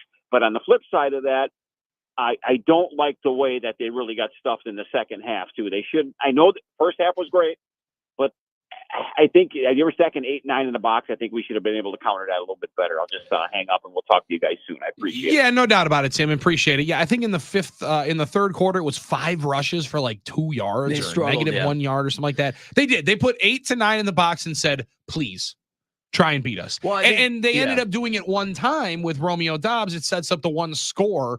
If you're able to put a touchdown on the board there, this looks a lot more like the Chargers-Panthers battle of 26-3, like it could have been. And if you don't fumble on the 2-yard line, but I'm with you, Tim. I had zero problems with the end of the half. I thought it was a great decision from the standpoint of what did you want to do? And Kuhn and us talked about it on Friday. This game could have ended at 2:35. Yeah, exactly. You guys shorten the game right. was the best way to keep Malik Willis out of harm's way. Keep your defense also off the field against the team that really, Armin, the only way they were going to get into the game yesterday, and it turned out to be true until you're up 2 scores with 5 minutes left and just keeping everything in front of you, right, was a big play. And at the end of the first half, they would have been big play hunting. Give them any energy out of the locker room. I was completely with it. You had 23 plus minutes of time of possession. Make them have the consternation at halftime of how are we going to now steal a possession instead of giving them a potential easy one there before the half. There was no reason to get out of your skis there. No doubt about it. Now, the thing is, the third quarter, I think the Colts also got a little bit, fresher at halftime. They were getting worn down that first half. They had a little bit more. They also energy. had the ball. They had the ball. So I think that they started stopping the D. And then Matt did finally hit the deep one, Malik to Romeo, which that was a great play by Romeo and a great call. Massive play. Great call at the time. Kind of a gutsy call because it is 3rd and short. I think it was like 3rd and 4, 3rd and 5. And he said, we're going to take our shot here. And you've been kind of waiting for that moment. You wanted to get more points there, but obviously finishing more drives at touchdowns would have been nice, but you couldn't have it all there, unfortunately. I mean, you had Malik starting for the first time. The Packers were able to hold on. That was the goal of the game. That's what you did, and you were able to accomplish it. If there is one thing that you can take as a point of contention from this week into next week, know that it is something that could very well hinder you going forward. They got to get better in the red zone, right? 1 of 4 a week ago, 1 of 3 this week. But that was also my retort to the frustration in the second half. They got in scoring position a number of times in the second half, right? They had the 1 3 and out where they lose some yards. They get a penalty there. No doubt about it. That's brutal. However, not as brutal as, 12 punts and 1 offensive touchdown. The numbers for the offense of the Chicago Bears in 2024. Yeah, they really are struggling there to start the year. Had a Nooner message us in the screenshot that Barstool put up. Caleb Williams, when he had apparently messaged Torrey Taylor, the Iowa punter who was the last pick in the draft for the Bears. I think he was a 4th round selection for Chicago, one of their 3 picks in the draft. He said, hey, glad you're on the team. You're not going to punt much this year. Yeah, how's that working out? Caleb, not going well, bub. How's that working out, Caleb? That's pretty funny. You had to have just been loving watching that game. That was great. That's fantastic. The only thing I said is, CJ, put this thing away. They kept giving him chances. I was like, put it away. Instead, they just left that back door wide open. They did, but wide open for the 6.5 investors. But that's why Armin always buys the half point. Always buy the half point. Don't you know? Always buy the hook. Always buy the hook. You know? That conversation in about 30 minutes from right now when we go to Potawatomi Sportsbook for You Better You Bet, as well as a Coons Can't Miss. Sans Coon raising money with Salvation Army today. He will be back in the saddle tomorrow, reacting to the Packers 16-10 win. That's where you have been reacting all day long. But we got to react to this Pat Murphy thing from yesterday. Brewers had a comeback win almost twice and then didn't. And gave it up in the 10th, and many people frustrated saying, hey, Devin Williams is right up there. You got him up twice. Why did he not come in the ball game?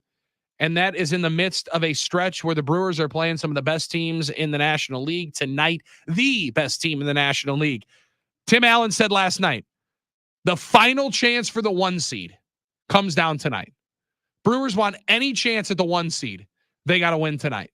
We'll discuss it coming up on the other side. Armin's biting the tongue and already shaking his head. Okay. It's only 12 games to go. I get it. Only 12 games to go after tonight for the Milwaukee Brewers. It's hard to believe, isn't it? This is only 12 to go. So it is a wild race to the finish, and we'll discuss it before we get into the investment hour of 9 to noon. He's Armin Sarian. I'm Billy Schmidt. Sean Oconomowoc has chicken in here because it's a Victory Chicken Monday on 9 to noon on the Game.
You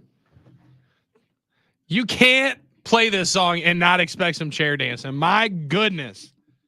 9 to noon on the game. Armin Sarian in his bump bag this morning as the Packers are celebrating a 16-10 victory. We're doing it with Victory Chicken. John Kuhn is raising money for the Salvation Army. And we'll be back tomorrow. We apologize if that has offended some of the nooners that John Kuhn is raising money for the Salvation Army here today. We really apologize. We really do apologize for you, to you, for you, whichever one it is. That's wild. However, we are really, really proud of all the charitable work that John does. He does a ton of it. Doesn't ask to be recognized for it. No, definitely doesn't. Never does. I mean, we're the ones that I don't think John really needs us to be talking about it here as to where he is, but we just mentioned that's what he's doing. He will be back tomorrow because good dude. And he raises money for people here with the Green Bay Packers today. And he will be back coming up with us tomorrow talking a bunch of Packers football. Wayne Larrabee's going to join the program as he always does on a wide open Wednesday. Wednesday. I caught you on that. You were about to say wide open Wednesday. Well, it was just my Come on, wide open Wednesday. It's Wednesday now. It's Wednesday. It's Wednesday. Yeah. Saturday was a disappointing day. I don't know if we really have to go through all of it. Armin, it was tough. The Wisconsin sports fan needed Packers Colts. Agreed. Then got it. Agreed. Then while listening to Packers OT, they're like, oh, Brewers played a late game. Let me swipe up here, see what's going on. Oh, down 5-0? 5-0. Well, don't worry about it. It's going to be an L, yeah. Jackson Churio 3-run shot. Okay. Well, maybe I'll flip it on. Okay.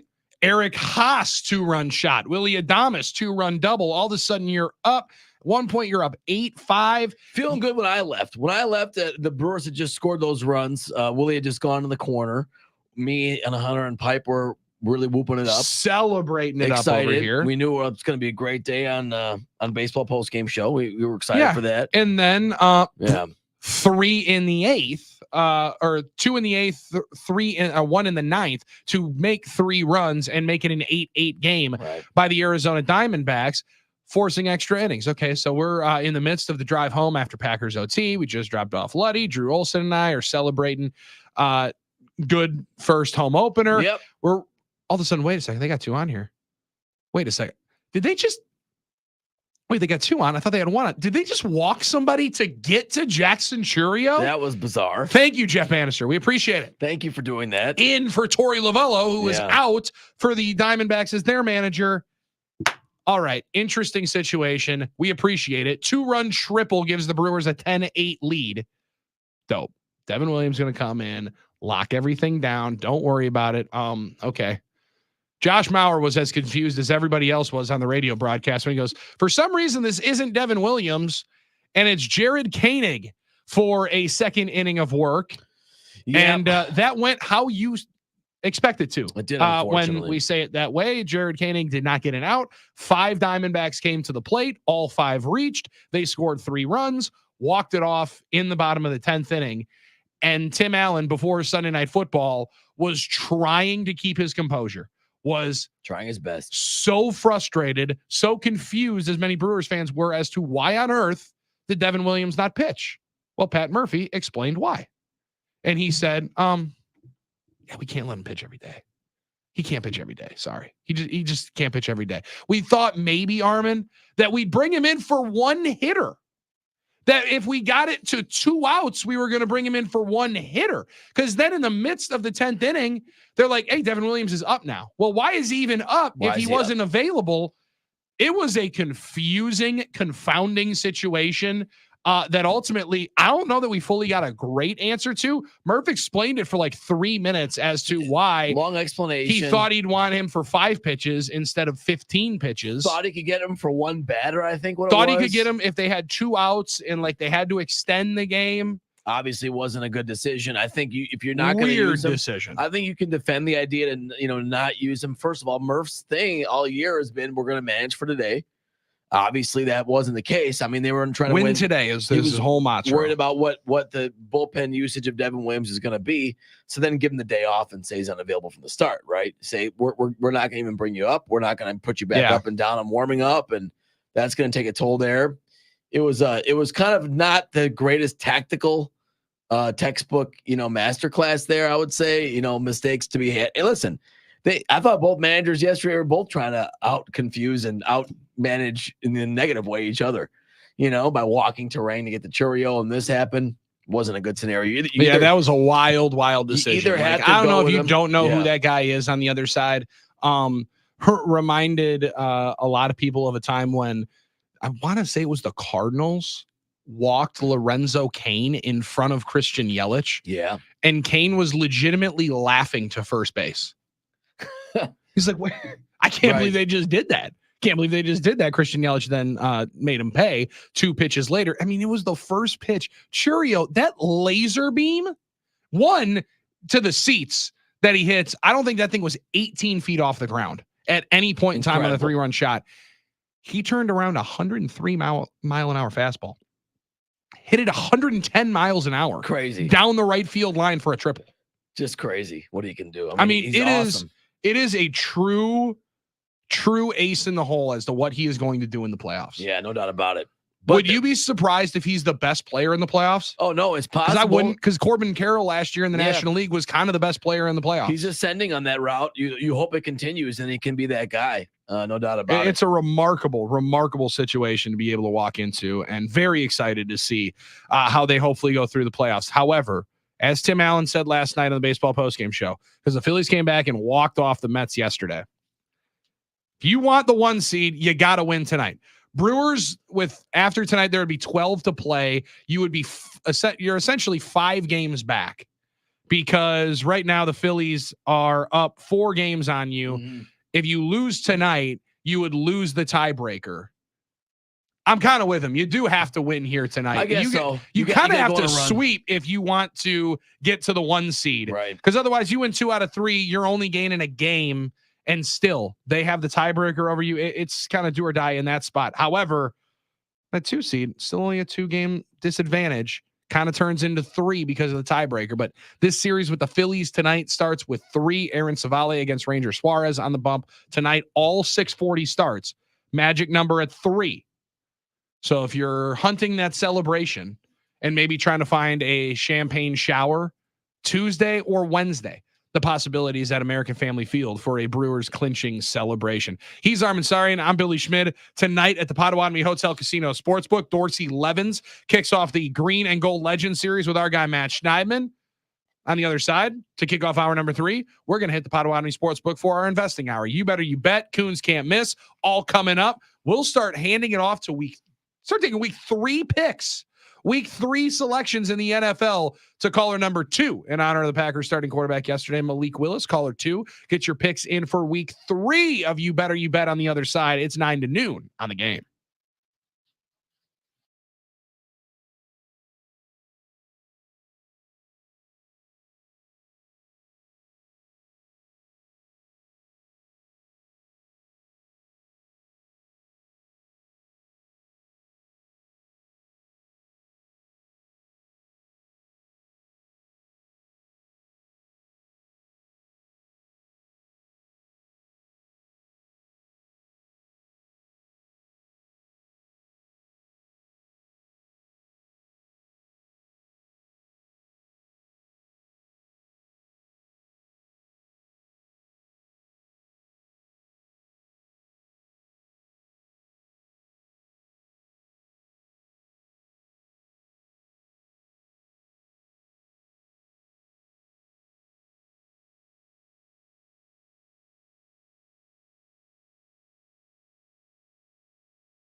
I might have to get off of one of the Packers OT shows and get into the lake with Sloppy and these guys. This is 9 to noon on the game. NicoletLaw.com talking text line where we've been talking Packers and Colts, the reaction after the Packers win the home opener 16-10. Matt LaFleur's squad runs for over 250 yards total on the ground, over 230 of those in the first half. Josh Jacobs, 32 carries.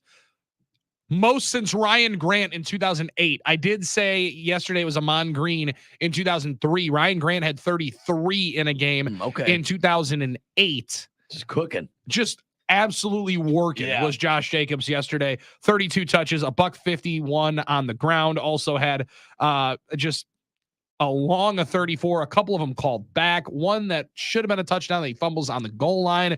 One touchdown that's called back when Rasheed Walker's hands were just on the outside of the Colts defender's shoulder pads. Like, it was a master class on the ground. And this former offensive lineman loved every second of it. Can only imagine how in your feels you were about this one. Just excited about it. Oh my God. Yeah. It was a beautiful thing to watch high above Lambeau Field in the library press box. But I'm telling you, dude, watching it in the lake would have been beautiful with Sloppy and these guys. Yeah. So we've been asking people about this, and our guy Nooner Sloppy, who was at Nooner Day, and he shared a Blatz Light with me, and I appreciated it. They got like 15 people here just sitting in the water, TV up on a ladder. Crazy, man. That's amazing. They got like multiple folding tables off to the side with snacks and coolers. Like, this is maybe the coolest Northwood setup of all time. And you can tell me this is tell me this is on like Little Muskego Lake. And I think it would be very much the same thing. It could be. It's the same, probably. I mean, yeah. Like, this looks like it is straight out of Minocqua or Muskego. It is unbelievable how they got this whole squad set up. They got the whole squad in there. I mean, it's just awesome deal. Now, you could do this on land too. But hey, I mean, it's more fun in the lake. Way more fun in the water. Yeah. Way more fun in the water.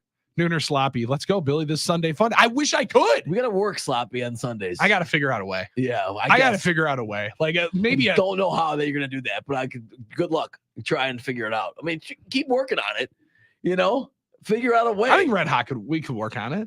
You think we could figure something out? Oh, absolutely. I'm sure that's going to happen. Damn. That just looks like an amazing time. I think you can get the show. Wow. Maybe you can do the show from there. I mean, how much battery you think the Comrex actually has? I don't know. It's going to be a lot. There's going to be a lot of factors. Think an air card would pick up out there? I think he's going to have to run some internet to you, buddy. You think I'd have to get an Ethernet cord out there?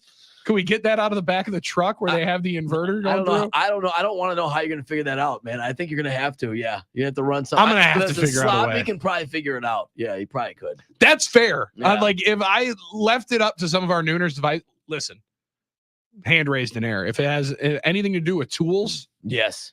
Any real manual labor, I'm probably not figuring it out. Maybe YouTube could help me. But I'm pretty convinced Sloppy could get us on the air. I think he could probably. Does he double as a radio engineer? I really don't know. If he does, I'd love that if he does. That would be really helpful if he does. Could find a spot. I mean, hey, why not? Yeah, we might be able to. All right, 414-799-1973. Before we give out more jobs here in the iHeart Megaplex, let's get some picks and let's go to our favorite place in the world, Potawatomi Sportsbook. For You Better You Bet. Say you better, you better, you better, you bet. You better, you better, you better, you bet. You better bet your life that each and every week we go to the Potawatomi Sportsbook for an illustrious set of picks. Now, quickly, this is really where sharp action comes in. You'll hear that word a lot in sports gambling. Sharps. What does that mean? Like, are they betting sharp dollars? Right. It's not sharks. Some people think they're sharks. They're sharps. Oh, that's a good one. But they're not. They are, like you said, they're sharps. Really what it is trying to get the best lines possible. They generally say early in the week is the best lines to get if you have some conviction. If you only hand out winners. Now, that is what our guy Mike in Slinger specializes in. Our winners, and he is on the NicoletLaw.com talking text line to be a potential winner. He's got a chance to beat the guys, to eat with the guys, try to qualify for the playoffs for week number 3. And You Better You Bet. Mike, you've played before. We're very well aware of your exploits here on You Better You Bet. Let's get right to it. Let's get to pick number 1. Where are you headed? All right, gentlemen. Happy Victory Monday. Thank you. Victory Chicken Monday. Indeed. Damn right. First pick, let's go with Indianapolis, -1. All right, showing confidence in a bounce back for the Colts. I would imagine they need one. Right? Yeah, you would assume. Now they will be at home.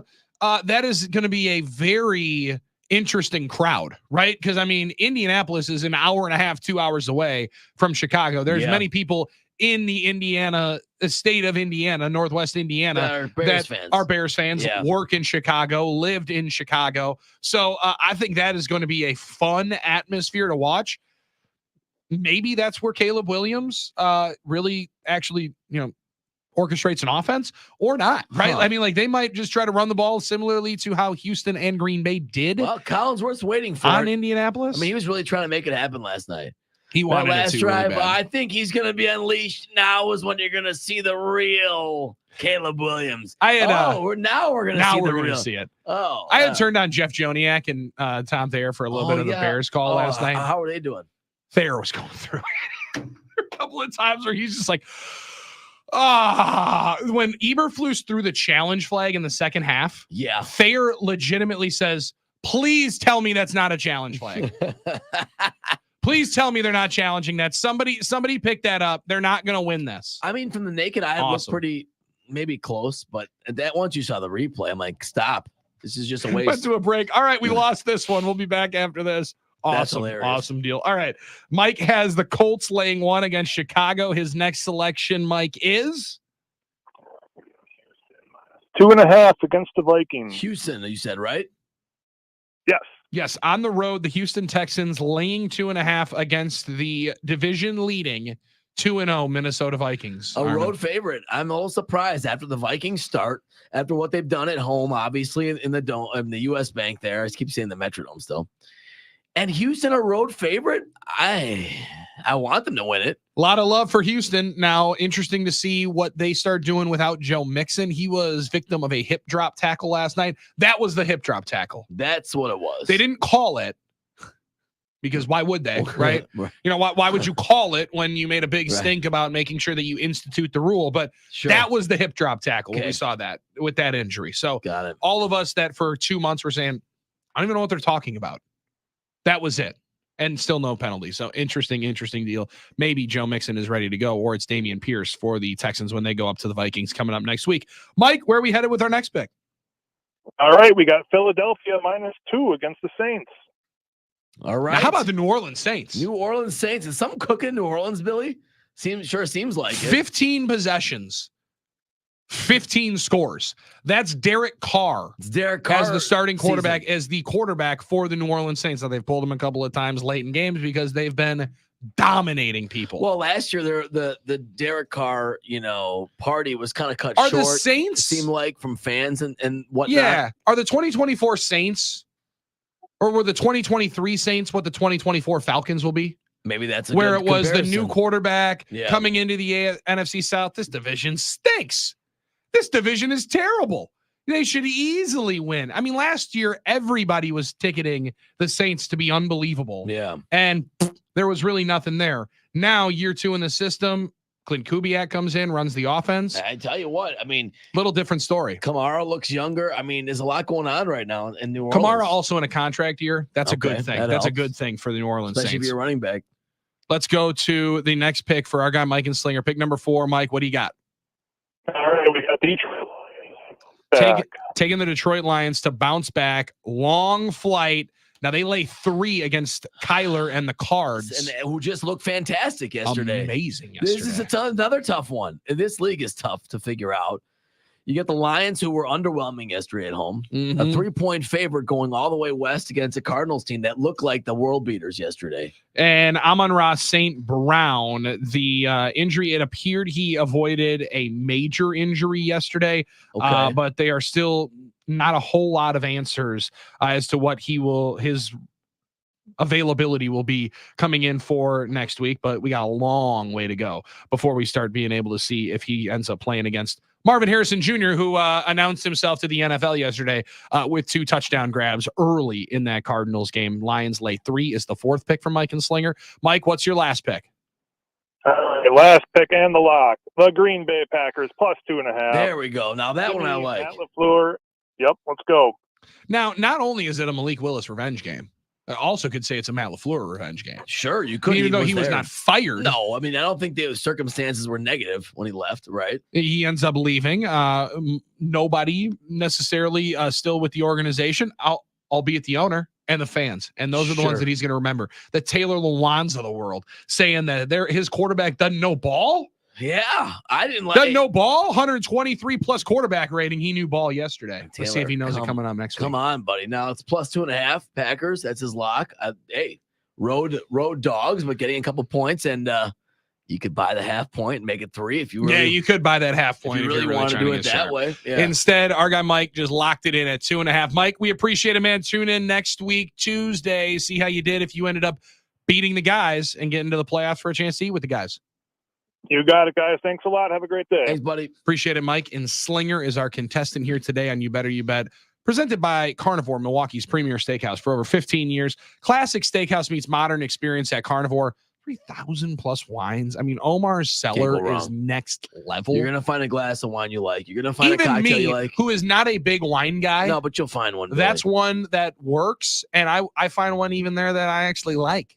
Not just one of those where I'm just like, yeah, this will play. I can drink this and not get a headache. No, you actually like it. And they're premier cuts of international Wagyu steaks. They also have domestic ones if you only like American beef. USA. I get it. They got the American flags, but they'll also go Japanese, Australian Wagyu cuts of steak. Classic steakhouse meets modern experience. Milwaukee's premier steakhouse for over 15 years. That is Carnivore. We will go through all of our selections for week 2 tomorrow when Kuhn returns. Yep, we'll get it tomorrow. And we will figure out who, if anybody, was able to qualify for the playoffs in You Better You Bet. But first, we have a bet that we got to make with our friends at Potawatomi Casino and our friend John Kuhn. Yeah.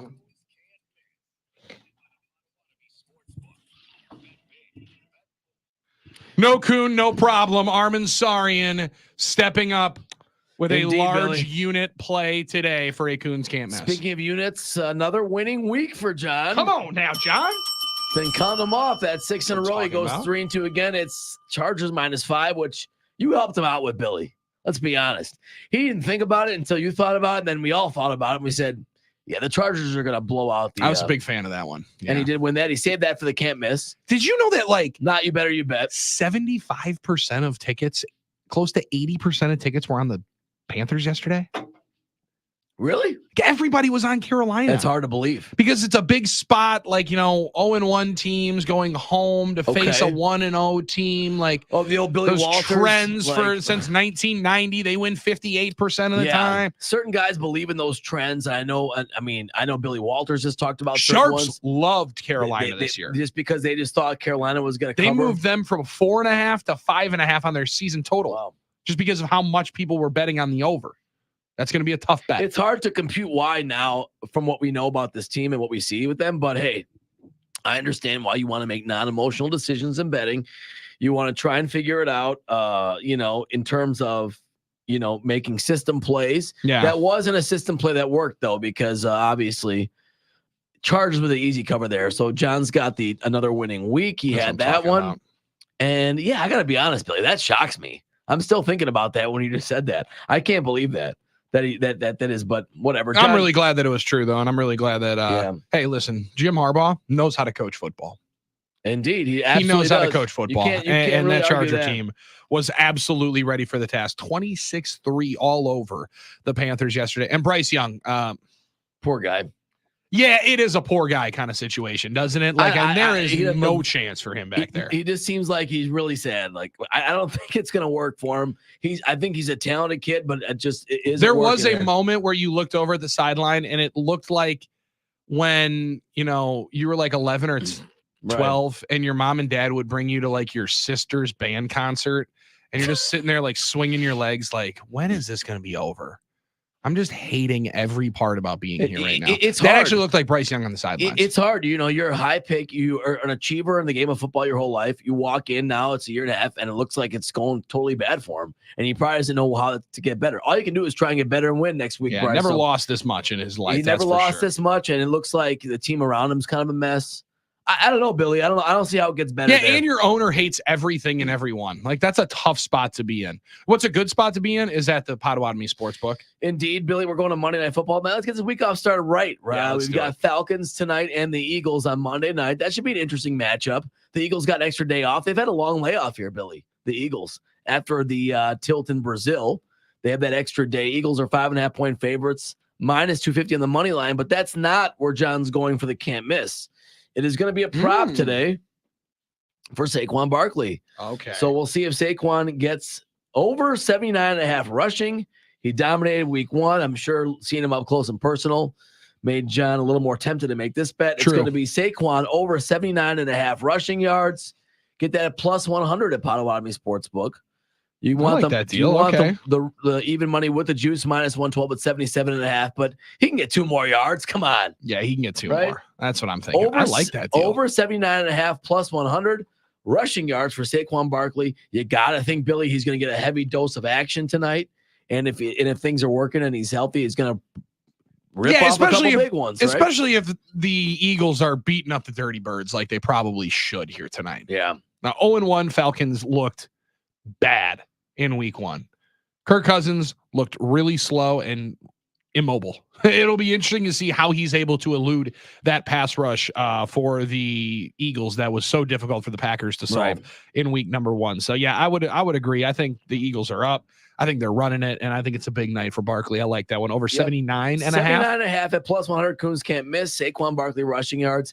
Hey, Billy, they're offering over, if you think he'll run for 100 yards tonight, you can get plus 260 on that. Jeez, okay. It's not bad, huh? That's not bad at all. And you might sprinkle a little bit on their Kenneth Gainwell over 11.5. Oh, okay. Let's get crazy. Armin's fidgeting over here. He's liking that play. Hey, let's get crazy. One good run for I like Kenneth that deal. Gainwell. We're cashing that one. I'm interested in that one too. That's a Minus really fun prop. 117, but why not? Why Jalen not? Hurts has some. The menu is huge at Potawatomi Sportsbook on the food menu and the betting menu. I was just gonna say the food menu Oh, yeah. Oh, you're getting is it next all. level too, especially the wings, dude. I'm telling you, those wings got are wings. next level. They got And wings. We talk about the coon dog, I get obviously. this. I get this message a lot because people know that I like to place a wager here and there. Oh, You can go to Potawatomi Sportsbook and just eat. Like they're not going to make you place a bet. my dad and I go for lunch. Go for lunch. You can go and You eat can go there. and have a great meal. Yeah. Watch some games. If you want to, maybe get a little crazy. Throw $5 down around. Throw Yeah. a long shot. Throw some of these. Have some fun with it. You but can do it. you don't have to. Don't have to. Go there and enjoy it. It's like the best sports bar you could ever imagine because Exactly. it's a sports book at Potawatomi Sportsbook, Potawatomi Casino Hotel Sportsbook. All right. We'll take a quick timeout. We'll look around the NFL. I know you were scrapping with Steve yesterday online about the Little bit. Kansas City Cincinnati A outcome. little bit. Yeah. Look around a couple other outcomes yesterday. New York Jets against those Tennessee Titans, a big one.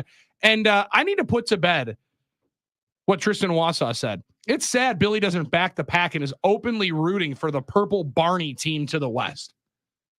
Can we put this thing to bed, Armin? Yeah, they think you love the Vikings. Do they think that I'm a Viking fan? I think because of the O'Connell stuff, the Darnold stuff. I mean, you Just because I think their coach is great Right. and I think their quarterback doesn't No, suck. Billy. I mean, they're Vikings though.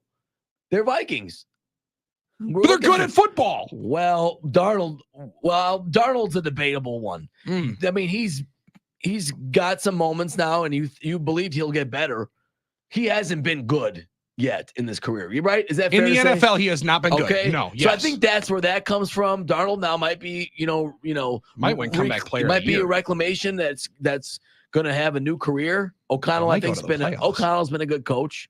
Yeah. They've got players there. How about Armin as the Bear fan, the one that picked the Bears to go to the playoffs? I didn't want to, but that was my prediction. I'm glad I'm going to be wrong about that. I really But I'm wish- going to be wrong about the Vikings being the worst team in football, probably too. So Yeah, you might be. Also, Nick Brusewitz may or may not have called the New Orleans Saints could be the worst team in pro football. That also does not Hey, appear it's- to be hidden. it's a But hard league to predict. It really is. What's not hard to predict is us having fun on the NicolaLaw.com talking text line. That comes up on the other side. He's Armin Sari, and I'm Billy Schmidt. It's 9 to noon on the game.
9 to noon on the game. Get to Potawatomi Casino tonight at the Sportsbook. Dorsey Levens will be with Matt Schneidman as we kick off the Green and Gold Legends series at Potawatomi Casino Hotel Sportsbook with Dorsey Levens and Matt Schneidman tonight. It's all brought to you by Potawatomi Casino Hotel Sportsbook and 97.3 The Game. Tonight at 6, the Matt Schneidman Show is the Green and Gold Legends series with Dorsey Levens. Dorse the horse. That's going to be an awesome one. That's a great nickname, by the way. Yeah. Got to be one of the best ones. Now, Dorsey Levens, your explanation of it, Armin, Yeah. where he started as a fullback turned tailback, Yeah, they listed him as a fullback because back did make a lot more sense Yeah. when I watched it, because like Matt Schneidman, I was a wee lad when Yes. Dorsey Levens was running for the Green Bay Packers. Yeah. My greatest memories of Dorsey Levens running for the Green Bay Packers are on the 30-minute Super Bowl highlight tape. Mhm. And there's a lot of 25. A lot of it. A lot of 25.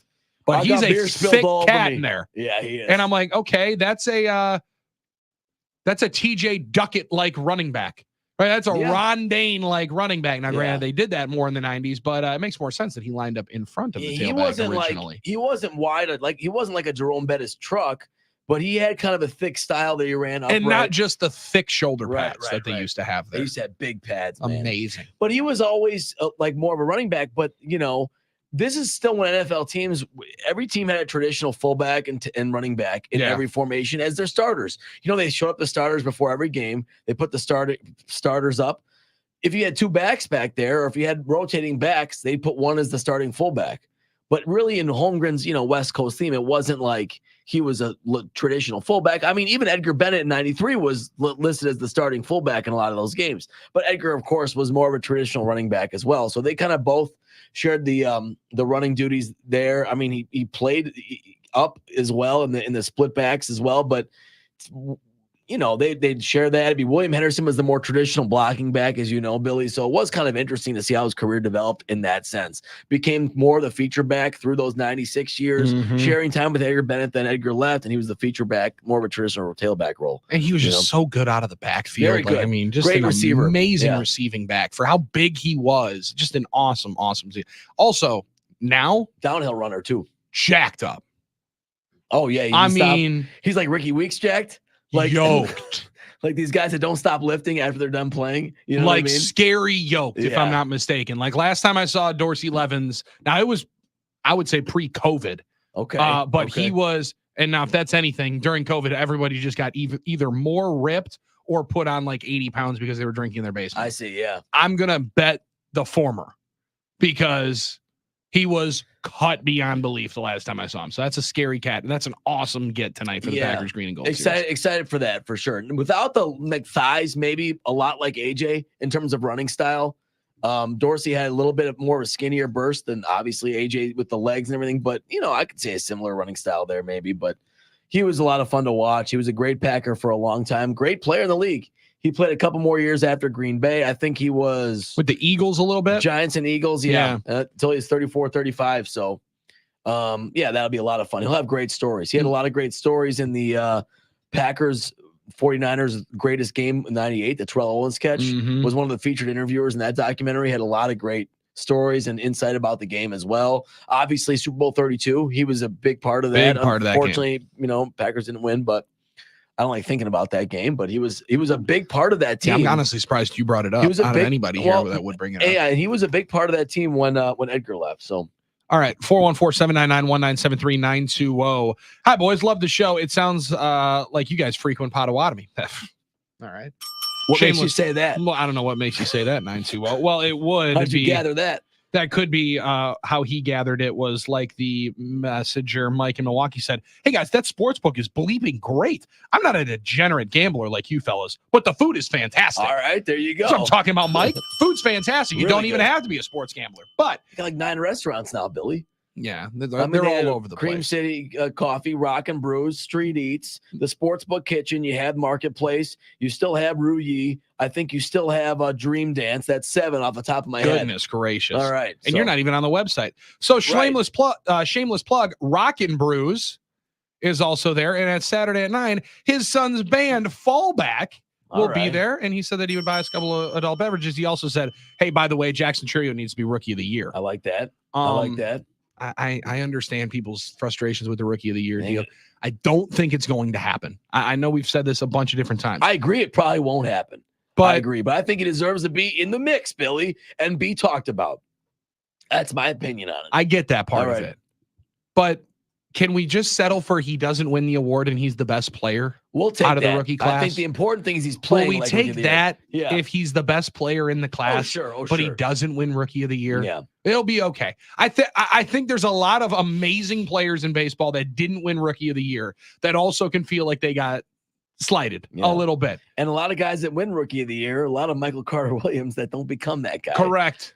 Yeah. And I'm sorry to say it, MCW. I love you. Or sadly, like the rookie of the year that we saw at Lambeau yesterday, right? Eddie Lacy, That's- right? Like yeah. very, very quickly. Now, Eddie put his body through a lot. And I was very, very happy to hear the ovation from Eddie Lacy for Oh, yeah. Eddie Lacy at Lambeau. Really a couple good years, but the shelf life was shorter for Eddie. Shorter for Eddie Lacy, Yeah. but people were fired up when Eddie Lacy got introduced yesterday at Lambeau. Chuck in Minneapolis says the Uh-oh. last 3 years, we've heard LaFleur week to week say, we got away from the run there. We got away from the run there. This week, everybody knew we had to run, including the Colts, still ran it down their throats. And I wonder what yesterday's game would have looked like with the same game plan, but Love at quarterback. Maybe we'd have seen more explosive runs with a few explosive plays downfield. Does our running performance like LaFleur rethink our plan of attack once Love is back? Go Pack Go. Chuck in Minneapolis. I don't believe it. I don't think Josh Jacobs is running the ball 30 times when Jordan Love is the quarterback. Probably not. I don't think there's many, if any, games that he's running the ball 30 times when Jordan is at quarterback. However, I do think what you saw yesterday will be a very similar look to what the Packers offense does. Will Jordan Love run the ball as much as Malik Willis did yesterday? No. That won't happen. I think we've seen enough out of Jordan at the NFL level. He doesn't Armin. do that. Yeah. That's not his deal, No, it's right? not his game. He's going to move to try to throw the ball down the field. Malik was trying to run to get something out of it, and he's a very, very good runner. Like that. That's understandably so. Absolutely. Utilize your skill set. But the window dressing, the motions, the two back that we were able to see a little bit of with Marshawn Lloyd, he stays healthy. I think you see him and Josh Jacobs on the field when Jordan Love is in the backfield. Yeah. I do think there's parts of yesterday's offense that you absolutely see going forward. I don't think you're seeing Josh Jacobs run it 30 times, though. No, absolutely. You're going to see parts of that creative running scheme. I think now, listen, the more Josh Jacobs gets accustomed to the scheme, accustomed to the conditioning of being a Packer and being Mhm. able to get, now Marshawn in there, you're going to see the offense kind of develop its personality, right? But obviously with Jordan, you're going to see more shots downfield, as you should. As exciting as yesterday was, and listen, my dad, my uncle, all my buddies, all their dads, everybody was excited about that first half. I mean, that's old man, fantasy. Okay? Hold on. So that's OG Packer That's fan like old man Jeff in a big fantasy. truck. It was like it was great to watch a game that was throwback like 1972. John Brockington and MacArthur Lane I get bone it. crushing. I get it. But let's remember that that's still not the most sustainable way to be the most productive offense in this league. I mean, as exciting as it was for that first half, and it was fun to watch, and like, boy, this is old school. This is like my dream offense. We're just smash. It's video games. We just run, smash mouth, up and down. You still scored 16 points because you didn't have a downfield threat. Jordan Love's going to be scoring more than that every game. So let's just keep it in perspective. That's not a sustainable way to run an NFL offense and try and win championships. Yes and no. Okay. Because I do believe you are going to have to run the football much more in 2024 than you did in 2022. Because of the umbrella defense. The amount of too high shell that you're Yeah. seeing, the amount of teams that are simply saying, we're going to make you beat us time and time again. We're not letting you get over the top on us with great quarterback play. That's a part of it that I think is part of the game now. part of the game now. And I agree. It is replicable, Oh, right? you Like, gotta I think have a that good is something running you game. continue to Yeah. see. And one of the main reasons why the Packers invested in that backfield, because they know they have an offensive line that can open up holes in the zone read game. And Jacobs being able to take advantage in that is one of the best parts of it. Yeah, it's just so hard to crack off big plays sometimes. if yes, you're not going no doubt vertical in about the it. passing No doubt game. about it. And that's what keeps you out They're of going to settling throw the for ball field more goals. than 14 Right. times. Right. And listen, the big plays, when you can do that and hit the jackpot plays, it keeps you out of settling for field goals and having to be great in the red zone all the time. I do like that's part of Jeff in a big truck continues though with Josh Jacobs is showing us how grateful he is to be a Packer. If you think that's an easy game to play in with that heat, humidity, think again. A masterpiece of a game plan by Matt LaFleur. It's a victory chicken Monday. Oh yeah, and we got Damn chicken. right, Jeff in a big truck. And he got his carries, and we got our chicken, no doubt about it. Yeah, we got our chicken, man. Thank you so much, Sean O'Connell. I've just been picking around all of this victory so chicken. good. I'm just waiting for the first text. Well, he's getting paid a lot of money to run. What's he going to do? Say no. I'm just waiting for that. Oh, those are coming. Don't worry about it. Yeah, he puts one more on the ground in the goal near the goal line. Those texts will come on in very much so. 414-799-1973. We got a remarkable update on the NicolaLaw.com talking text line that we're excited to share as our Quick Trip takeaway of the day. Brought to you by Quick Trip. He's Armin Sarian. I'm Billy Schmidt. We'll hand it off to Mike Keller in 20 minutes as well. It's 9 to noon statewide on the game.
Final couple of moments here on 9 to noon with Armin Sarian and Billy Schmidt. John Kuhn out today with the Salvation Army. They're Swing for the Kettle Golf Invitational. He will be back tomorrow after raising a bunch of money for an amazing cause and talking more college football, Packers football.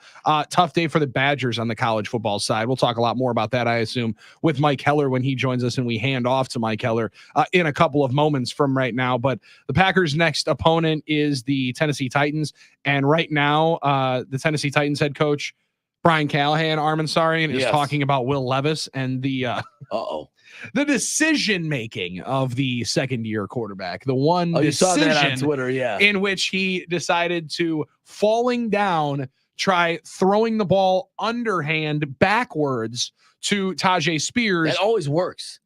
Generally works, especially when you're inside the 10-yard line. This guy's got to stop trying to do that stuff. I mean, it never works. I mean, that always works. Yeah, sure. Just do that next week. That always works. The thing is, though, and maybe Will Levis watches a lot of Brett Favre film, and he's just trying to do any Brett Favreism you possibly could. Brett like threw that some crazy backhand balls. pitch, Yeah. 25 yards. Yeah.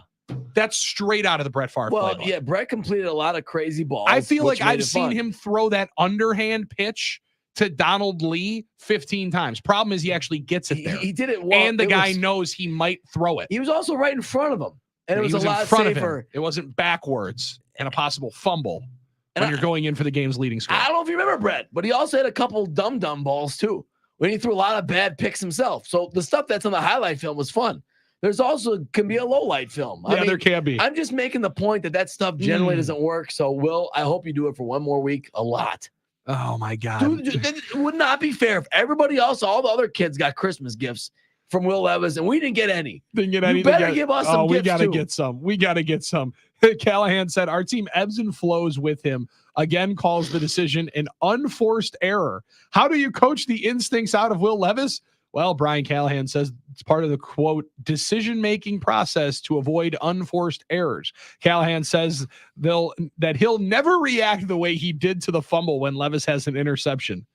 Whoa. It's those unforced errors that need to be cleaned up. Coach says he has a lot of confidence in Levis and believes he'll respond. Thought they had gotten past such issues. Well, sure. I mean, you do look at a play like that after the Bears game and say, there's no way this idiot can do something like this again.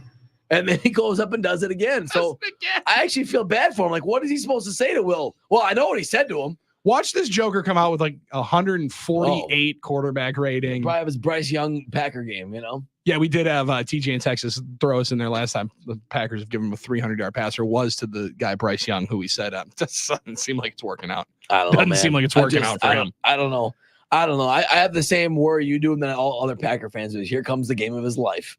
You know what I mean? Because when he's playing against us, I don't mean to be an Eeyore.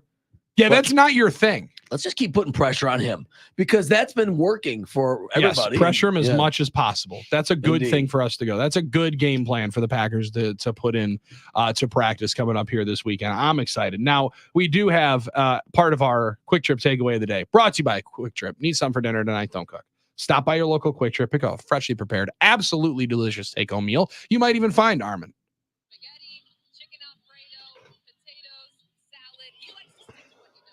We have found out they do not carry circus peanuts. Now that has been Is that true? They don't have them? I have not seen circus peanuts there. See, now I'm going to try and find them. Now Quick Trip has really, really good Nature's Touch candy that you They got a don't. lot of good candy. The candy actually people eat. Amazing candy. Not Yeah, candy not the used for circus hunting. peanuts that you think of, huh? What could we use this for? Hunting. Hunting black bears. Yeah. Where Lucky Larry in West Bend has been updating us on their bear hunt Right. that they're in the midst of with their circus We peanuts. talked about this a couple weeks ago, and ever since then they've been trying to get one. Called us about the buckets of circus peanuts that they buy, not for human consumption, different than the circus peanuts that apparently are for human consumption. Which I can't believe they're making stuff you can't eat, by the way, the Circus Peanut Company. Amazing. Yeah. Well, Larry has it. Circus Peanuts, Circus Peanut Jeff is how he's calling him. His grandson, Kewaskum Cooper, That's amazing. gets the first bear of the year. You got one? He's got a black.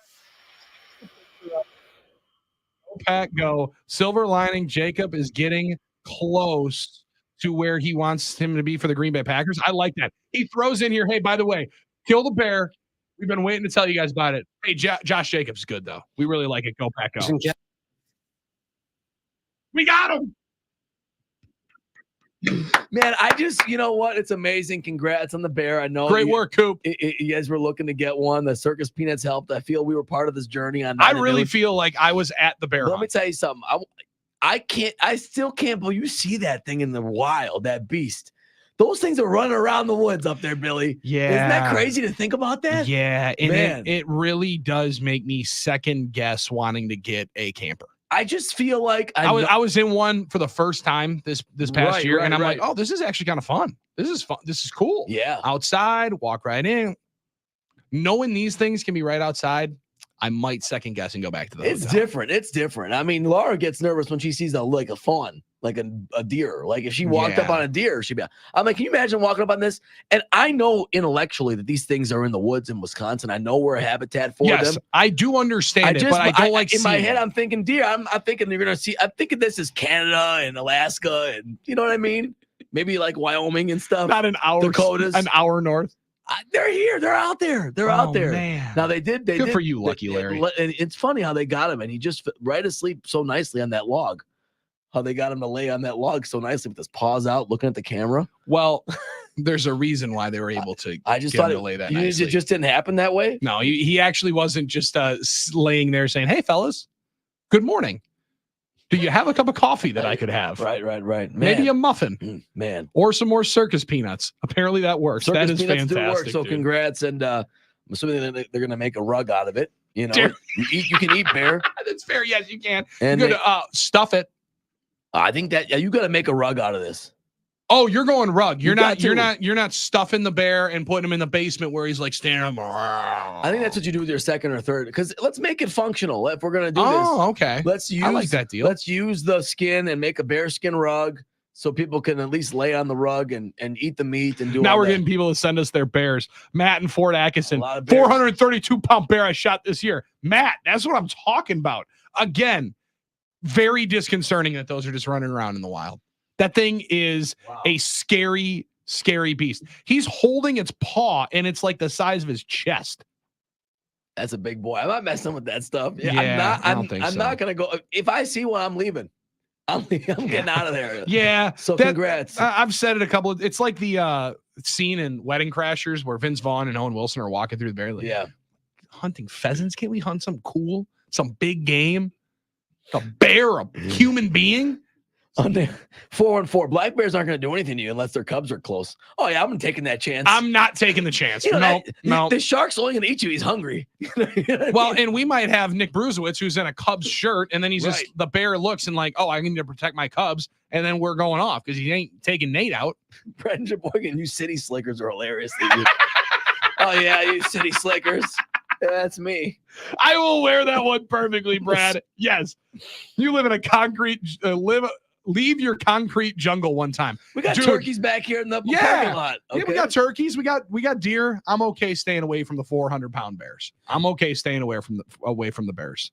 That's the name of our new podcast that we're starting. I am City hearing though Slickers. that bear meat is apparently amazing. It's good. I've had it. It's good. I've had it like in Chile though. That was you were not the first person I was thinking would have had bear No, meat. I have eaten it. Okay, It okay. It's not like it's part of my diet normally. But It's not your Wednesday no, meal. but I've had it. Yeah, You know I've what our tried. Monday meal is? Victory Chicken. Victory Chicken Monday. Thanks to Sean O'Connell, and thanks to all you Nooners that were hanging out with all of us. Go to Quick Trip and pick up some Victory Chicken. They got amazing fried chicken right there at Quick Trip. And that's your Victory Chicken Monday update from Quick Trip and from us on 9 to noon. For Armin Sari and Billy Schmidt, John Kuhn back tomorrow. It's 9 to noon. We'll hand it off to the Mike Heller Show on the other side here on the game.